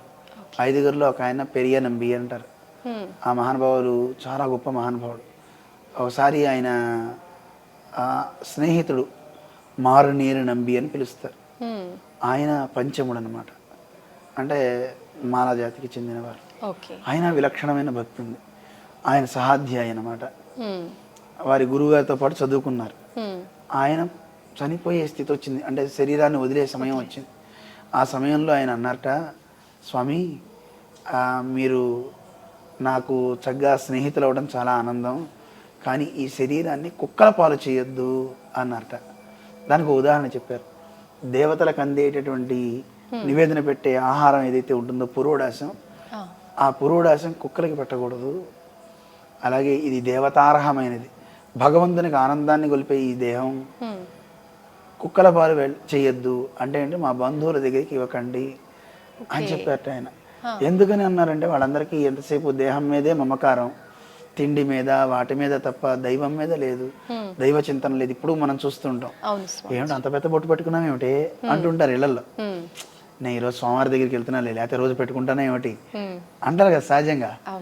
అలాగా లోకంలో చాలా మంది ఓ బొట్టు పెట్టుకున్న మంచి భావంతో ఉన్న విక్రించే వాళ్ళు చాలా మంది ఉంటారు. కానీ అలాంటి వాడిని మనం ఏం ఉపేక్షించాలి తప్ప వాటితో యుద్ధానికి వెళ్ళాల్సిన అవసరం లేదు. కానీ లోకం అయితే అలా ఉంటుంది కదా, బంధువులు వాళ్ళే ఏమంటారా ఎప్పుడు పొద్దుస్తమానం అవి చదువుతావు, ఊరికి అవసరమా దేవుడు, పని చేసుకోవాలరా అనేవాళ్ళు చాలా మంది ఉంటారు. అలాగా విక్రించే జాతి ఉంది మా బంధువులు. అలాంటి వాళ్ళొద్దు, నాకు దహన సంస్కారాలు, నన్ను రక్షించండి అంటే నేను ఎలాగో దేవుడు నన్ను అనుగ్రహిస్తాడు, కానీ ఈ శరీరం మాత్రం వాళ్ళ జోలికి పోకూడదని అంటారు అని వారి శరీరం వదిలిపెట్టారు. అప్పుడు రామానుజుల వారి గురువు గారు ఆయనకి చర్మ కైంకర్యం చేశారంటే వారి శరీరానికి అగ్ని సంస్కారం చేశారు. అప్పట్లో 1000 ఏళ్ల క్రితం అంటే ఒక తక్కువ జాతి వారికి సంస్కారం చేయడం అనేది చాలా, ఎక్కడో ఊరు బయట ఉండే వాళ్ళకి ఒక బ్రాహ్మణుడు వెళ్ళి చేశారంటే అగ్ని సంస్కారం ఎలా ఉంటుంది. ఆయన్ని గ్రామస్తులంతా అన్నారట, నువ్వు శూద్రుడికి చేసావు, మలదాసరి తక్కువ జాతి వాళ్ళకి చేసావు కనుక నువ్వు గ్రామంలో ఉండడానికి వీలు లేదు అంటే అప్పుడు వారి గురువుగారు చెప్పారట, అతను సామాన్యుడు కాదు, రాముడు జటాయువుకి ఒక పక్షికి సంస్కారం చేశాడు. ఆ పక్షి కంటే తక్కువ వాడైతే ఏం కాదు, జటాయువు కంటే గొప్పవాడు. నేను రాముడు అంత గొప్పవాడిని కాను, కానీ ఆయన జటాయువుకి ఏం తీసిపోడు.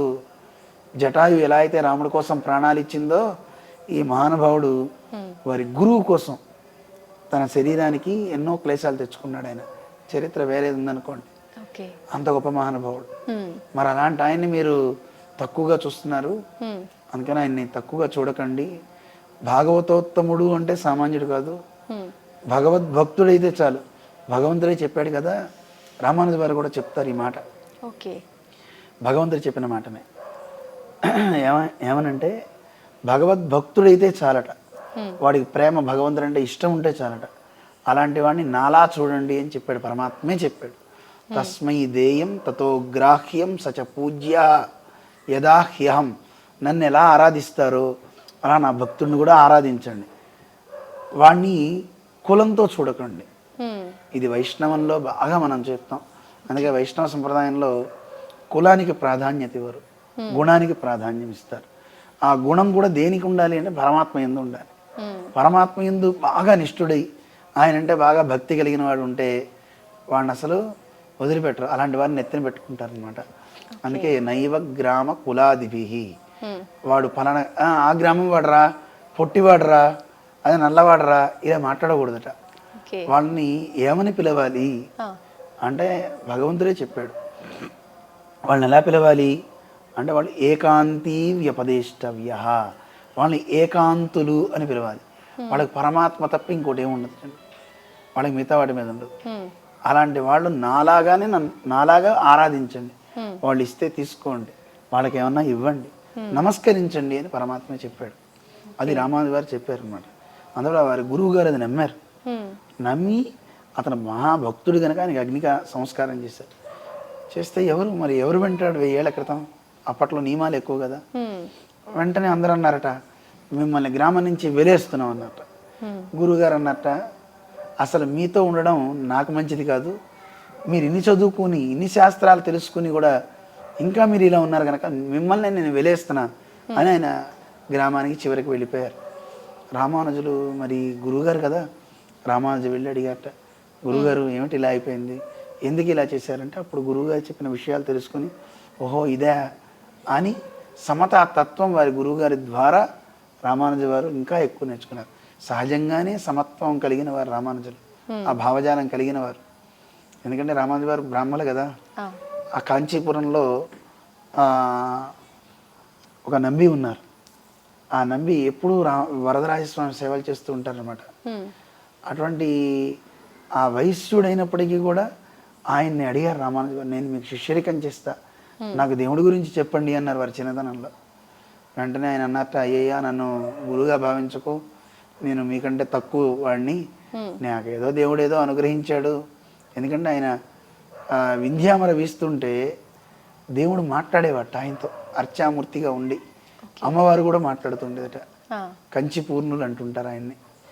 అటువంటి గొప్ప మహానుభావుడు ఆయన. అందుకని ఆయనలో ఉండే మహాత్మ్యాన్ని చూసి వారు తినగా మిగిలిన అన్నం తినాలనుకున్నారు. శేషప్రసాదం అంట, ఇందా చెప్పే కదా, వడ్డించిన తర్వాత గిన్నెలో ఉండే శేషం అది తినాలనుకున్నట్టు రామానుజు వారు. అది దక్కల వారికి.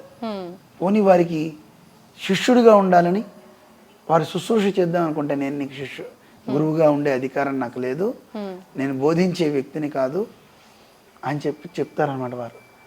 అంత గొప్ప భావజాలం కలిగిన వారు రామానుజు. ఎక్కడ మంచి ఉంటే దాన్ని తీసుకోవాలి, వారు ఏ కులము అనేది పట్టుకోకూడదు, దాన్ని చూడకూడదు అనే తత్వం కలిగిన వారు అనమాట రామానుజాచార్య స్వామి. భక్తి ప్రధానం అనమాట. అందువల్ల ఇక్కడ వారి గురువు నుంచి సమతను నేర్చుకున్నారు. ఆ సమత్వం ఇచ్చేది దివ్యదేశాలు అనమాట. మీకు ఒక్క దివ్యదేశం చెప్పా అంతే. ఒక్క శ్రీరంగం విషయంలో కూడా చాలా ఉన్నాయి. అందుకే మన జీఎస్వామి ఇక్కడ 108 దివ్యదేశాలు చూడడానికి వచ్చే వాళ్ళకి ఒక హెడ్ ఫోన్ ఇస్తున్నారు. ఒక్క నిమిషంలో మీరు ఆ దివ్యదేశం గురించి తెలుసుకోవాలి అంటే ఏమిటి ఆ దివ్యదేశం అనేది తెలుస్తుంది. మరి ఒక్క నిమిషం కాదండి, ఇంకా నాకు కావాలి. ఇప్పుడు మీరు డీటెయిల్డ్గా అన్నారు కదా, అప్పుడు అక్కడికి వెళ్ళి 5 నిమిషాలు వినాలనుకున్నారు అనుకోండి, ఆ టెంపుల్ గురించి 5 మినిట్స్ మీకు స్టోరీ తెలుస్తుంది. అలా ఒక్కొక్క ఆలయం గురించి 5 మినిట్స్ వేచి ఉన్నారనుకోండి, 108 × 5 లెక్క వేసుకోండి. అంత సమయం మీరు వెచ్చించలేరు కదా. చూసి వెళ్ళడానికే కాళ్ళ నొప్పులు అందరికీ. చాలామంది వెళ్తున్నారు అనుకోండి, చూస్తున్నారు పెరుమాణ్, కానీ ఆ స్వామి ఎందుకు అక్కడ ఉన్నాడు ఏమిటి అని తెలుసుకోవాలంటే అది చెవులకు పెట్టుకుని వినాలి. అప్పుడు బయట గోళలు ఏమి ఉండవు. దేవుడి గురించి మనకి తెలుస్తుంది సమాచారం. నిజానికి మాకు ఒకటే అనిపిస్తుందమ్మా, జీఎస్ స్వామి మొదట్లో అలా పెడితే ఎందుకు అలా పెట్టారనిపించింది. కానీ ఎవరు గుడికి వెళ్ళినా తొందరగా లడ్డు పెడితే తినేసి వెళ్ళిపోదాం, ఆ ప్రసాదం తీసుకుపోదాం, దేవుడిని గబగబా చూద్దామని వెళ్తారే తప్ప ఎందుకు ఆ దేవుడు ఇక్కడ ఉన్నాడని ఎవరికి తెలియదు. చిన్న ప్రశ్న నేనే అడుగుతాను, వెంకటేశ్వరకి ఇక్కడ తెల్లగా ఉంటుంది కదా, కానీ అది ఎందుకు ఉంది అని ఎవరికి తెలియదు. అది తెలియచెప్పారు స్వామి చాలా కాలం క్రితమే. ఇలాంటివి ఎన్నో మనం తెలుసుకోవాలి కదా. అది ఒక భక్తుడు కొట్టాడు ఆయన, ఆ బాలుడు రూపంలో వెళ్ళారు స్వామి. ఎవరో కాదు, చరిత్ర చెప్పేస్తాం మీకు. రామానుజు వారి శిష్యుడు, చాలామంది రామానుజు వారి దగ్గర ప్రవచనాలు వింటుంటారు.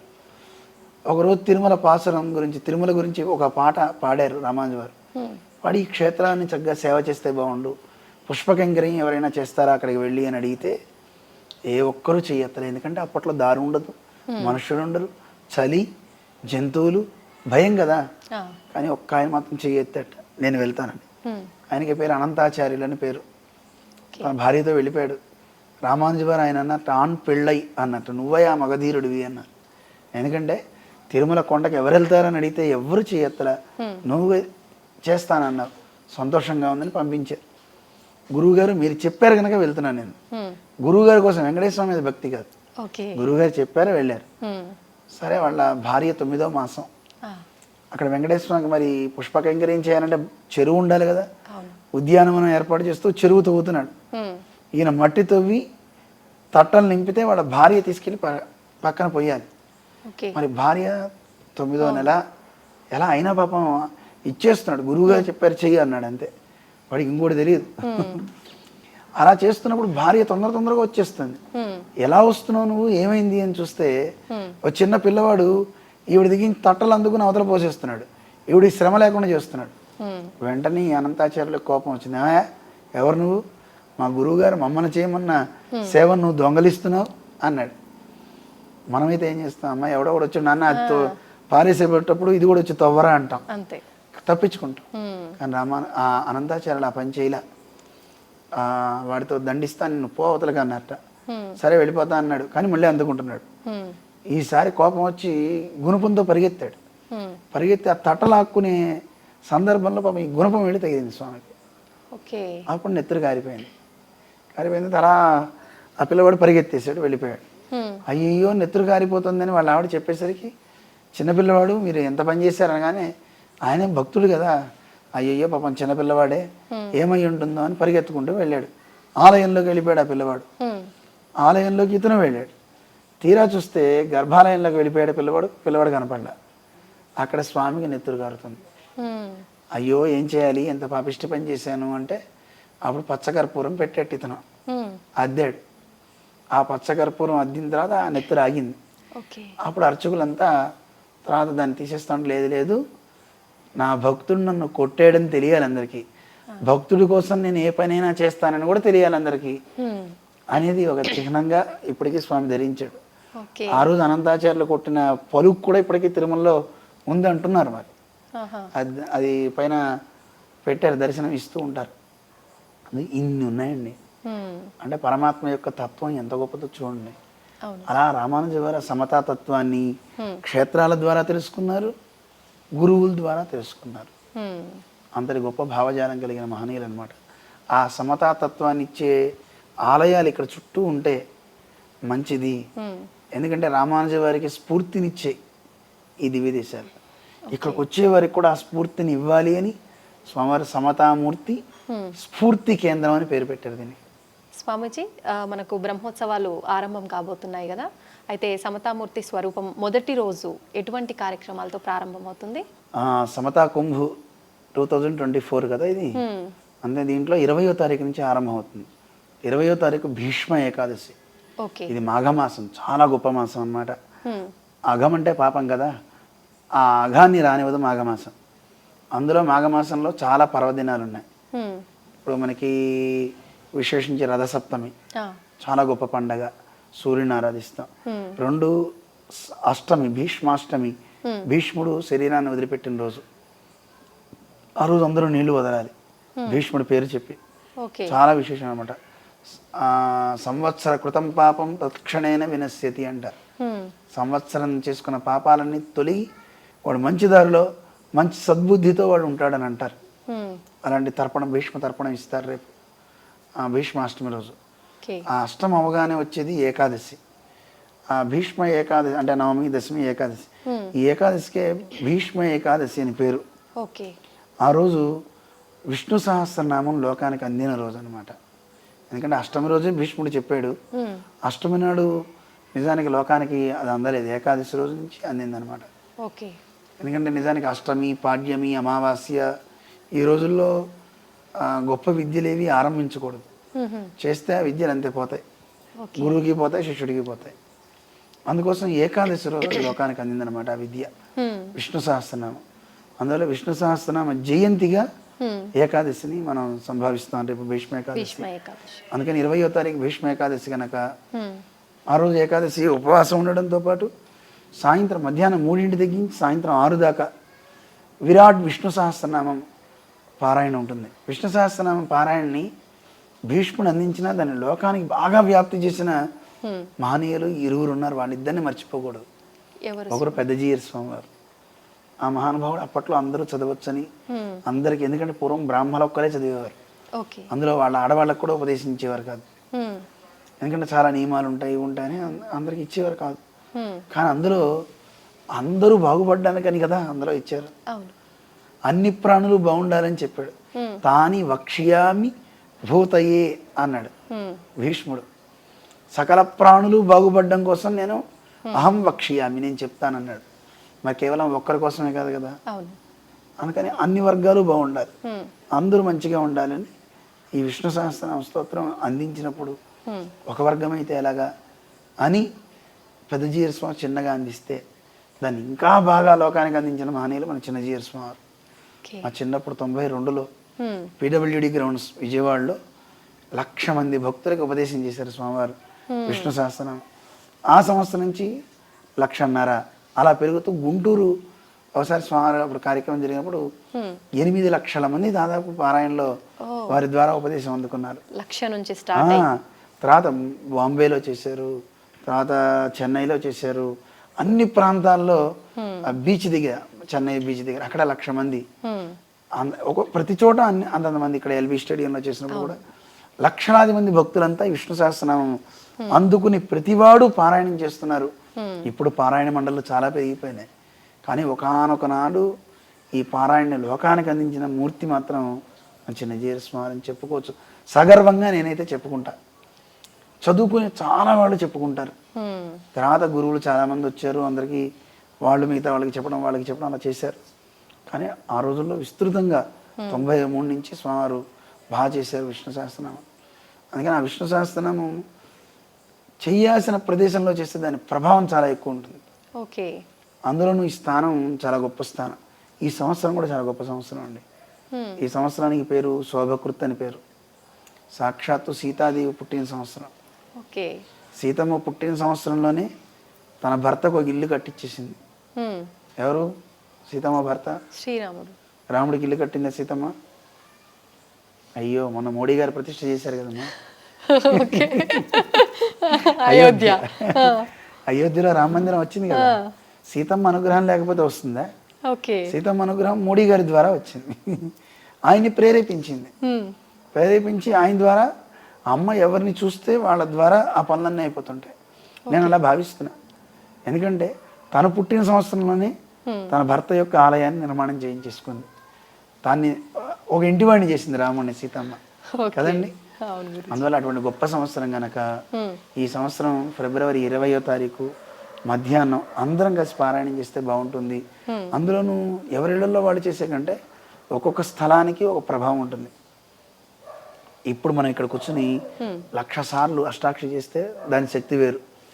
ఇదే మీరు బదరికాశ్రమం వెళ్తే బదరికాశ్రమంలో నారాయణ అష్టాక్షరి మంత్రం లోకానికి అందిన స్థానం అనమాట. అది పుట్టిన స్థానం కాదు, లోకానికి అందిన స్థానం. అక్కడ నరనారాయణలు ఎప్పుడు జపం చేస్తూనే ఉంటారు ఆ మంత్రాన్ని. అక్కడ మీరు వెళ్ళి ఒక్కసారి నారాయణ అంటే ఈక్వల్ టు 1,00,000 అనమాట. ఇంకా ఎక్కువే. దాన్ని 1,00,000 ఎందుకు చెప్పాలి, అంత గొప్పది అనమాట. దేనికి అంత గొప్ప ప్రభావం? ఏనా ఇక్కడ చేశాక 1,00,000 అవదా? అక్కడికి వెళ్ళి ఒకసారి చేస్తే ఎందుకంటే స్థానానికి ఉండే ప్రభావం కదా. కాలానికి, దేశానికి, సమయానికి కూడా ఒక ప్రభావం ఉంటుంది. ఇప్పుడు మనకి బాగా చలికాలం హిమాలయాల్లోకి వెళ్ళాం అనుకోండి, అక్కడ స్వెటర్స్ రేట్ ఎక్కువ ఉంటాయి. అదే ఎండాకాలం వచ్చాం అనుకోండి, ఇక్కడ స్వెటర్స్ అనుకోండి రేటు తగ్గుతుంది.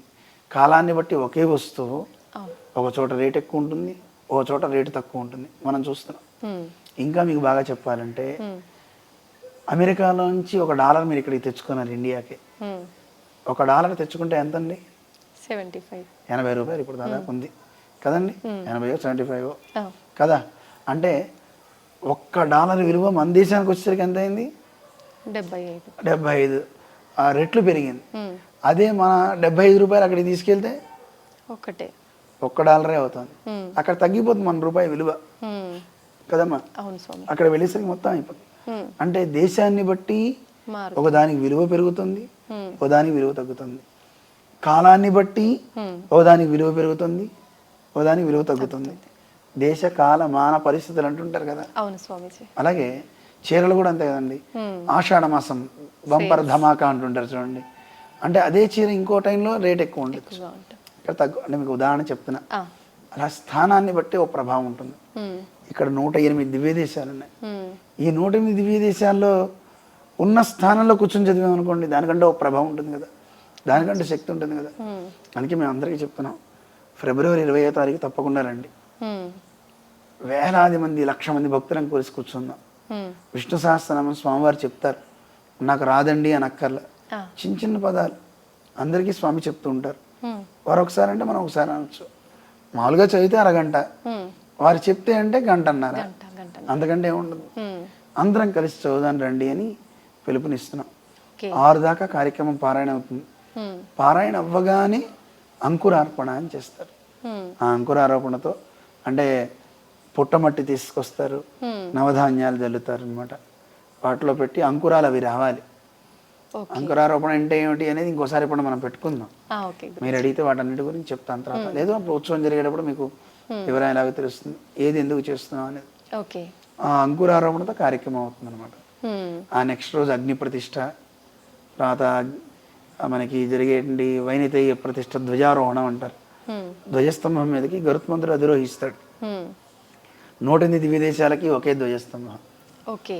అందుకని ఆ ధ్వజస్తంభం దగ్గర గరుత్మంతుడు పైకి ఎగిరి అందరినీ ఇన్విటేషన్ కార్డు అనమాట. అది గరుత్మంతుడు ఆయన పైకి లేచేడు అంటే దేవత అంతా రావాలన్నమాట. అందరినీ పిలవడానికి ఆయన ధ్వజాన్ని అధిరోహిస్తాడు. అందువల్ల అదొక కార్యక్రమం ఉదయం జరుగుతుంది. అదే సమయంలో ఆ వైనతేయుడు పైకెక్కేటప్పుడు పాయసం నివేదన చేస్తారు. ఆ ముద్గాన్నం అది నివేదన చేసిన తర్వాత ఆ ప్రసాదం ఏ స్త్రీకైతే సంతానం లేదో వాళ్ళు గనక ఆ ప్రసాదం తింటే వాళ్ళకి ఖచ్చితంగా సంతానం కలిగి తీరుతుంది. ఓకే, అది మనకి శాస్త్రమే చెప్తుంది. ఆగమాలు యా స్త్రీ పిండం సమస్నాతి శాస్త్రీ పుత్రవతి భవేత్ అని, ఆ స్త్రీ తప్పకుండా సంతానం పొందుతారు అని నియమం ఉంది. అయితే ఒకటి, ప్రసాదానికి ప్రభావం ఉంటుంది, వీడికి కూడా విశ్వాసం ఉండాలి, ఆ నమ్మకం ఉండాలి. పరీక్ష చేద్దామని సాంబుళ్లాగా గర్భవతి వేషం వేసుకుని ఏమంటే మగపిల్లడు పుడతాడా ఆడపిల్ల పుడుతుందని అడిగారట. లోపల రోకలు పెట్టుకుని ముసలం పుడుతుంది అన్నట్ట. నిజంగానే ముసలం పుట్టింది. యాదవ వంశమే లేకుండా అయిపోయింది కదా, మనం చరిత్ర చూస్తున్నాం కదా. అందుకని అలాంటి పిచ్చి పనులు చేయకూడదు. నిజంగా విశ్వాసంతో, భక్తితో, ప్రేమతో వచ్చి ఎవరైతే దాన్ని అందుకుంటారో వాళ్ళకి ఖచ్చితంగా ఆ ఫలం దక్కుతుంది. అది రెండో రోజు జరుగుతుంది అనమాట. అంటే మొదట 21వ తారీఖు అనమాట. అక్కడి నుంచి యాగశాలలో అగ్ని ప్రతిష్ట, అటు హోమాలు జరుగుతుంటాయి నవకుండాత్మకంగా, ఇటు ఉత్సవాలు జరుగుతుంటాయి.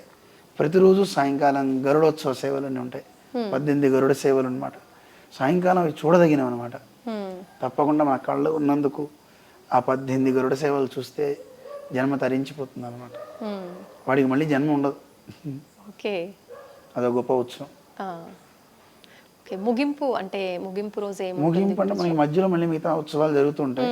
దాంట్లో Ramayanam quiz competitions, global Ramayana quiz competition ఒకటి పెట్టారు స్వామివారు 1 ఇయర్ క్రితం నుంచి. ఇప్పుడు రామాయణం ఎవరికి, చిన్నపిల్లలకు కూడా తెలియట్లా, పెద్దవాళ్ళకి తెలియట్లే, పిల్లలకి తెలియట్లా.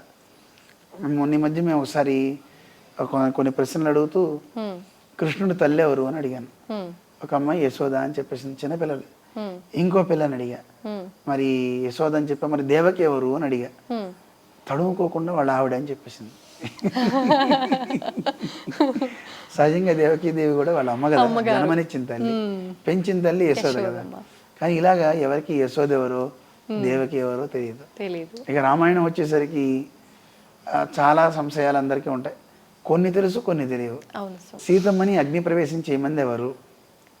సీతమ్మ తానే అగ్ని పేర్చమంది, నేనే అగ్నిలో ప్రవేశిస్తా అంది. కానీ అదే అందరికీ ఎలా తెలుస్తుంది? రామాయణం చదవాలి కదా.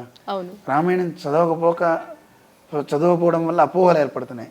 అసలు రామాయణం ఏం చెప్తుంది? రామాయణం ఒక మనిషిని మనిషిగా తీర్చిదిద్దాలి, మనిషిగా తయారవ్వాలి అందరూ. అందుకోసం రామాయణం చదవగలిగితే చాలా గొప్పవాళ్ళు మనం అవుతాం. మనిషికి మంచి వలువలు కట్టుకుంటే కాదు, వలువలు అంటే వస్త్రాలు. వలువల వల్ల విలువ రాదు, వాడికి రావాల్సిన విలువలు ఉండాలి కదండి. మనిషికి విలువలు ఉన్నాయనుకోండి, దాంతో వాడికి వలువల కంటే గొప్ప వైభవం వస్తుంది అనమాట. అంటే వస్త్రాలు ఉండాలి, వస్త్రం వల్ల వైభవం ఉంటుంది, కానీ దానికంటే ఇంకా గొప్పది గుణాలు. ఆ గుణం ఉంటేనే కదా వాడు గొప్పవాడయ్యేది. ఆ గుణాలను ఇస్తుంది రామాయణం. అందుకోసం స్వామివారు చిన్న చిన్న ప్రశ్నలు రోజుకు 10 ఇచ్చి అందరూ ఎవరికి వాళ్ళు ఫోన్లోనే దానికి ఇప్పుడు 4 ఆన్సర్స్ ఇస్తారు. ఇప్పుడు చూడండి, నేను మిమ్మల్ని అడుగుతా ఒక ప్రశ్న. రాముని భార్య పేరు సీత, మండోదరి, అహల్య, ఆప్షన్స్ అనమాట. అహల్య తర్వాత ఇంకో ఎవరో పేరు పెట్టారు అనుకోండి, మీరు ఏం చెప్తారు? ABCDలో ఏ చూస్ చేసుకుంటారు? సీత అని కరెక్ట్ ఆన్సర్ ఇస్తారు.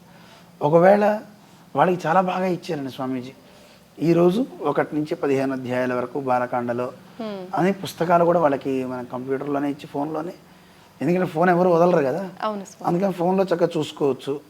అలా చేస్తే వీళ్ళకి కనీసం కొంత విజ్ఞానం వస్తుందని అలా క్విజ్ కాంపిటీషన్స్ పెట్టారు. ఊరికే పెట్టలేదు, ఊరికే పని చేయమంటే ఎవరు చేయరు. 9 లక్షల రూపాయల నగదు బహుమతి పెట్టారు స్వామివారు.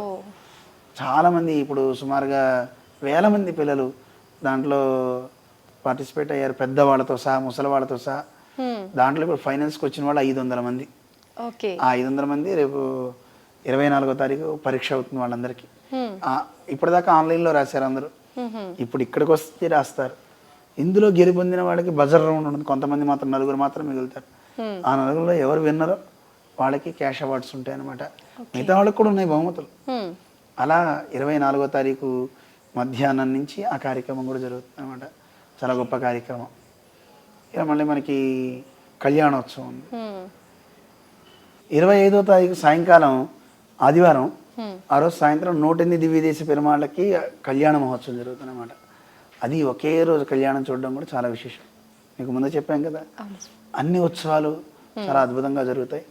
28వ తారీఖు చాలా విశేషమైన కార్యక్రమం కూడా ఉంటుంది. అన్ని దివ్యదేశ పెరుమాళ్ళ యొక్క అనుగ్రహాన్ని మాలికల రూపంలో, ప్రసాద రూపంలో రామానుజ వారికి సమర్పిస్తారు. పెరుమాళ్ళు బహుమానంగా ఇస్తారు. దేవుడు గురువుకి ఇస్తాడు అనమాట బహుమానం. దాంతోపాటు మన ఫిబ్రవరి 1వ తారీఖు నుంచి రేపు 28వ తారీఖు దాకా సమతా దీక్ష అని ఒకటి అంతా చేస్తున్నారు. అన్ని చోట్ల అందరూ కలశాలు పెట్టుకుని ఒక సంకల్పం స్వామివారు చెప్పారు. నేను బాగుండాలి, నా కుటుంబం బాగుండాలి, నా గ్రామం బాగుండాలి, నా రాష్ట్రం బాగుండాలి, నా దేశం బాగుండాలి, లోకమంతా బాగుండాలని సంకల్పం చేసుకొని ఒక్క బియ్యపు గింజని కలశంలో ఉంచాలి. శ్రీమతే రామానుజాయ నమః అని. అలా మన ఇష్టం ఎన్నైనా చేయొచ్చు ఆ నామని చెప్తూ. రామానుజ అనే పేరు కేవలం వీరి పేరనే కాదు, రామస్య అనుజ రామానుజ, రాముని యొక్క సోదరుడు లక్ష్మణస్వామి పేరు. రామ అంటే బలరాముడికి కూడా పేరు. ఆ బలరాముడు తమ్ముడు కృష్ణుడు. అందువల్ల రామానుజ అంటే కృష్ణుడు వస్తాడు, లక్ష్మణస్వామి వస్తారు. రామానుజ అంటే మన జగదాచార్యులైన రామానుజులు వస్తారు. ఆదిశేషాంశ అంటారు వీరిని. అటువంటి గొప్ప మూర్తి అనమాట. అందువల్ల ఈ నామని చెప్తూ కలశంలో బియ్యం వేరిన బియ్యాలన్నీ ఊరేగింపు చేసుకుంటూ భక్తులంతా 28వ తారీఖు రావాలి. ఆ బియ్యంతో ప్రసాదం చేస్తారు. 108 దివ్య దేశాలకి నివేదన పెడతారు. ఈ కలశాలతో తీర్థం ఇచ్చి ఆ రోజు భక్తులే రామానుజ వారి పాదుకలకి అభిషేకం చేసే అవకాశం ఇస్తున్నారు. పాదుకల్ని తెచ్చి ఇక్కడ పెడతాం స్టేజ్ దగ్గర. ప్రతి ఒక్కరూ ఆ రామానుజ వారి పాదుకలకి అభిషేకం చేసే అవకాశం ఆ రోజు కలశాలతో వచ్చిన వాళ్ళందరూ. అందరికీ అవకాశం ఉండదు. అలా చేసి వాళ్ళకి ప్రసాదించి పంపిస్తారు 28వ తారీఖు. దాంతోపాటు ఎవరైతే రామానుజ అనుయాయులుగా ఉంటూ నిమన వర్గాల్లో అతి భక్తి శ్రద్ధలతో ఉన్నటువంటి మాలదాసులు కావచ్చు, హరిదాసులు కావచ్చు, ఎస్సీ ఎస్టీ వర్గాలలో రామానుజుల పరంపరలో ఉన్నవాళ్ళు చాలామంది ఉన్నారు.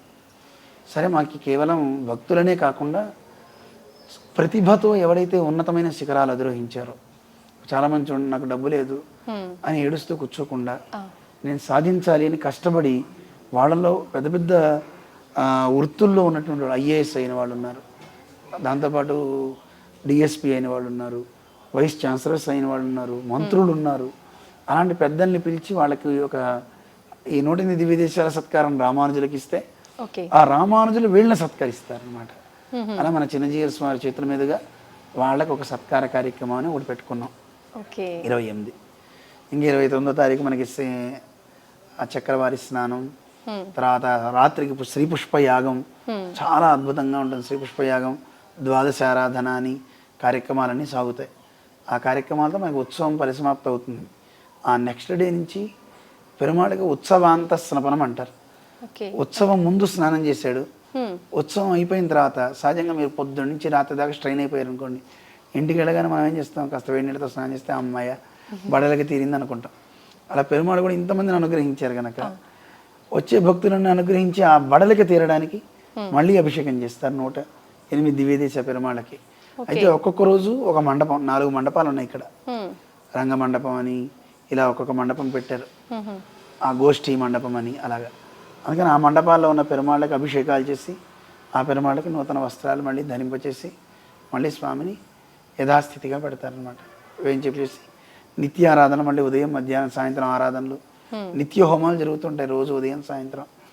ప్రతిరోజు నిత్య కళ్యాణం జరుగుతుంది ఇక్కడ నార్మల్ డేస్ లో. ప్రతిరోజు సుప్రభాత సేవ నుంచి ఆరంభం అవుతాయండి. ఉదయం 5 గంటలకల్లా సుప్రభాత సేవ. అప్పటి నుంచి 11 లోపల ఈ ఉత్సవాలన్నీ ఆర్జిత సేవలన్నీ అయిపోతాయి. ఆ తర్వాత దర్శనాలన్నీ అవుతుంటాయి అందరికి. సాయంత్రం మళ్ళీ 6 ఆ ప్రాంతాలు మళ్ళీ ఆరాధన జరుగుతుంది పెరుమాళ్ళకి. సాయం ఆరాధన, నివేదన, గోష్ఠి ఇవన్నీ జరుగుతాయి. మళ్ళీ భక్తులంతా వెళ్ళిన తర్వాత శయనోత్సవం చేస్తారు పెరుమాళ్ళకి. అలా ఉత్సవ పరంపర బాగా జరుగుతుంది ఇక్కడ మంచిగా. ద్వితీయ రెండో కుంభ అన్నమాట, సమతా కుంభ్. అంటే ఎవ్రీ ఇయర్ ఇలానే జరుగుతుంది. ప్రతి సంవత్సరం దీనికి సమతా కుంభ అనే పెట్టారు. కుంభని ఎందుకు పేరు పెట్టారని కూడా చాలా మంది అడిగారు. కు అంటే పేరు భూమికి పేరు. ఈ భా అంటే కాంతి, భూమికి కాంతిని ఇచ్చేదన్నమాట. ఎవరు? పెరుమాళ్. ఈ భూమి మొత్తానికి కూడా మంచి ప్రభ కలగాలి, మంచి శక్తి కలగాలి, మంచి పునీతం చేయాలి అంటే ఇక్కడ క్షేత్రం కుంభం అవ్వాలి. అది అంటే ఈ లోకానికి మొత్తానికి కాంతిని ఇచ్చేవాడేవాడు ఈయనే. 108 రూపాయల్లో ఉన్నాడు. రండి సేవించండి. లోకానికి కాంతి అంటే ఉత్త లోకాలు మనం లేకుండా ఉంటే కాంతి ఎందుకు? ఇప్పుడు చూడండి, మంచాలు ఏడుస్తున్నాయి హాస్పిటల్లో అంటే అర్థం ఏంటి? మంచాలు ఏడవు, ఎవరు ఏడుస్తున్నారు? మనుషులు. మంచాల్లో పడుకున్న వాళ్ళు ఏడుస్తున్నారు, రోగులు అన్నమాట. అలాగే లోకానికి కాంతి అంటే లోకంలో ఉన్నవారికి కాంతిని ఇస్తాడు దేవుడు. వారికి మంచి శక్తిని, బలాన్ని అన్ని ఇస్తాడు. అందుకోసం 108 దివ్య దేశాలు కలిసి ఉన్నాయి కదా, దీనికి కుంభ అని పేరు. ఇంకోటి కూడా నేను చెప్తానండి. ఇప్పుడు మీరు ఉత్తరాది వెళ్తే గంగా నదికి, యమునకి, వీటికి కుంభ అని పెడుతూ ఉంటారు పుష్కరాలు. అందులో ఒక నదికి పుష్కరం రావడం అంటే బృహస్పతి గ్రహం, ఆయన బృహస్పతి చేరితే దానికి కుంభం అని పేరు, పుష్కరం అని పేరు. అక్కడ సకల నదులు చేరతాయి. ఎందుకని? దేవగురు బృహస్పతి చేరాడు గనక. దేవగురు బృహస్పతి అయితే రామానుజులు ఎవరు? దేవతలకు కూడా దేవుడైన వాడు నారాయణుడు. ఆ నారాయణుడికి గురువు గారు ఈయన. అలా బృహస్పతి కంటే గొప్పవాడు కదా ఈయన రామానుజ వారు. ఎందుకంటే వెంకటేశ్వర స్వామికి శంఖచక్ర ప్రదానం చేసిన ఆచార్యులు ఆయన రామానుజ వారు. అందుకే తిరుమలలో మీరు చూడండి, వెంకటేశ్వర స్వామి కంటే ఎత్తైన స్థానంలో రామానుజ వారు ఉంటారు. ఆ లోపల ఎవరి మూర్తులు మనకి కనపడవు. తిరుమలలో వెంకటేశ్వర స్వామికే మాడవీధుల్లో ఊరేగింపు, 2 మళ్ళీ రామానుజులకు జరుగుతుంది ఆ ఊరేగింపు. మళ్ళీ ఏ ఆచార్యుడికి అలాంటిది ఇది ఉండదు అనమాట. అంత గొప్పతనం రామానుజులకి ఇచ్చారు పెరుమాళ్ వెంకటేశ్వర స్వామి. అటువంటి రామానుజాచార్య స్వామి వారు ఇక్కడ ఈ స్థానంలో వేంచేసి ఉండి మనందరికీ కూడా అంటే దేవుడికే గురువు కదా ఆయన. దేవతలకి పైన ఉన్నవాడు నారాయణుడు, దేవదేవుడు అంటారు. ఆ దేవదేవుడికి కూడా గురువు గారంటే ఇంకెంత గొప్పదన్నా. అలాంటి ఆ గురువు ప్రవేశించాడు గనక మరి ఎక్కడైతే గురువు ప్రవేశిస్తాడో అన్ని నదులు చేరతాయి. ఇక్కడ పెరుమాళ యొక్క రూపాలన్నీ చేరే ఒక్కొక్క దివ్యదేశం అంతా. అందుకే అంటుంటాం, పరమాత్మ తన రూపాన్ని చూపిస్తే విశ్వం కనపడింది, గురువు తన రూపాన్ని చూపిస్తే దేవుడు కనపడతాడు కదండి. అందువల్ల రామానుజు వారు 216 అడుగులు ఎత్తయ్యారు. తమ హృదయంలో ఉన్నటువంటి దేవుణ్ణి పరిచి చూపిస్తున్నారు. ఇవ నా హృదయంలో ఉన్నది ఇదే. అందుకే ఆయన ఏమంటారు, దేని మీద కాంక్ష లేదు. యో నిత్యం అచ్యుత పదాంబుజ యుగ్మ రుక్మ వ్యామోహత తదితరాణి తృణాయమేని. వ్యామోహింపజేసేవి లోకంలో 2 కనకము, కాంత. ఆ రెండింటిని దూరం నెట్టారు, పెరుమాళ్ళని పట్టుకున్నారు. నాకు దైవమే తప్ప ఇంకోటి అవసరం లేదనుకున్నారు. అందుకే దైవం ఆయన్ని హృదయంలో పెట్టుకున్నాడు. రామానుజులను కూడా ఒక చోట ఉన్న స్వామి కాదు, 108 దివ్య దేశాల్లో ఉన్న పెరుమాళ్ళు ఆయన హృదయంలో చేరిపోయారు. 106 ఇక్కడ మనం చూస్తున్నాం. పైన వైకుంఠంలో పెరుమాళ్ళు కూడా నాకు వైకుంఠం కంటే విశాలంగా ఉంది ఈయన హృదయం అని కూర్చున్నారట. అలాంటి స్వామిని బయట పరిచారు రామానుజు. చూడండి, రండి అని తన రూపాన్ని చూపించారు అని భావిస్తుంటాం. అందువల్ల ఇది కూడా ఒక కుంభం, ఒక పుష్కరం లాంటిది. సహజంగా ఇక్కడ ఒక్కొక్క పెరుమాళ్ళు ఒక పుష్కరం లాంటి వాడు. పుష్కరాల అంటే పుష్కరిణి 2 నేత్రాలు, అలాంటివి 216 ఉన్నాయి. 108 దివ్యక్షేత్రాల్లో 108 పెరుమాళ్ళు కదా. ఒక్కొక్క పెరుమాళ్ళకి 2 నేత్రాలు చొప్పున వేసుకుంటే ఎన్ని మొత్తం 216 అడుగుల స్వామి. ఎందుకు పుష్కరిణితో పోల్చానంటే, శబరి అంటుంది రాముడితో, రామ నన్ను అలా చూస్తున్నావు కదా, చక్షుషా తవ సౌమ్యేన పూత అస్మి రఘునందన. నీ కళ్ళే తటాకాలు, ఆ తటాకాలు లాంటి దాంట్లో నేను పడ్డా. నువ్వు వచ్చి నన్ను చూసావు కదా, నేను పునీతురాలని అయిపోయా అంటుంది శబరి. అలాగా ఈ పుష్కరిణి లాంటి పెద్ద పెద్ద నేత్రాలు కలిగిన పెరుమాళ్ళ యొక్క దృష్టిపాతం ఎవడి మీద పడుతుందో వాడు కూడా జన్మజన్మల నుంచి చేసుకున్న సంస్కారాలు, పాప సంస్కారాలన్నీ పోతాయి, వాడు ఉత్తముడు అవుతాడు అని చెప్పడంలో సంశయం లేదు. అందుకే ఆ 108 దివ్య దేశాల యొక్క దృష్టి మన మీద పడాలి, మన మీద ప్రసారం కావాలి అంటే ఉత్సవాలకి రావాలి, తప్పకుండా అందరూ పాల్గొనాలి అని పిలుపునిస్తున్నాం. నిజంగా చాలా సంతోషంగా ఉంది స్వామీజీ. ఇంత గొప్ప మహోత్సవంలో చిన్నజీయర్ స్వామి వారి చేతుల మీదుగా జరిగే ఈ కార్యక్రమం మీ మాటల ద్వారా ఇంత గొప్పగా మేము తెలుసుకున్నందుకు చాలా చాలా సంతోషంగా ఉంది స్వామీజీ. ధన్యవాదాలు. సంతోషం అమ్మా. మేము కోరుకునేది కూడా ఒకటే, ఎంతో శ్రమించి స్వామివారు 1000 ఏళ్ల నాటి ఆ గురువు యొక్క వైభవాన్ని ఇక్కడ చూపించారు కనుక ఆ మహనీయులకి చేసేటువంటి ఉత్సవంలో, ఈ సమతా కుంభంలో మీరు కూడా అవగాహించాలి అని భక్తులందరినీ కూడా మేము ఆహ్వానిస్తున్నాం. డ్రీమ్స్ అనేవి మంచివి కాదు, మంచి కళలు రావాలి, అలాంటి కళలు నెరవేరాలి. అందరికీ కళలు వస్తాయి, కానీ కళలు ఎంతమందికి నెరవేరుతాయి? అందువల్ల మీ ఛానల్ ద్వారా మేము మీ భక్త కోటిని అందరినీ ఆహ్వానిస్తున్నాం.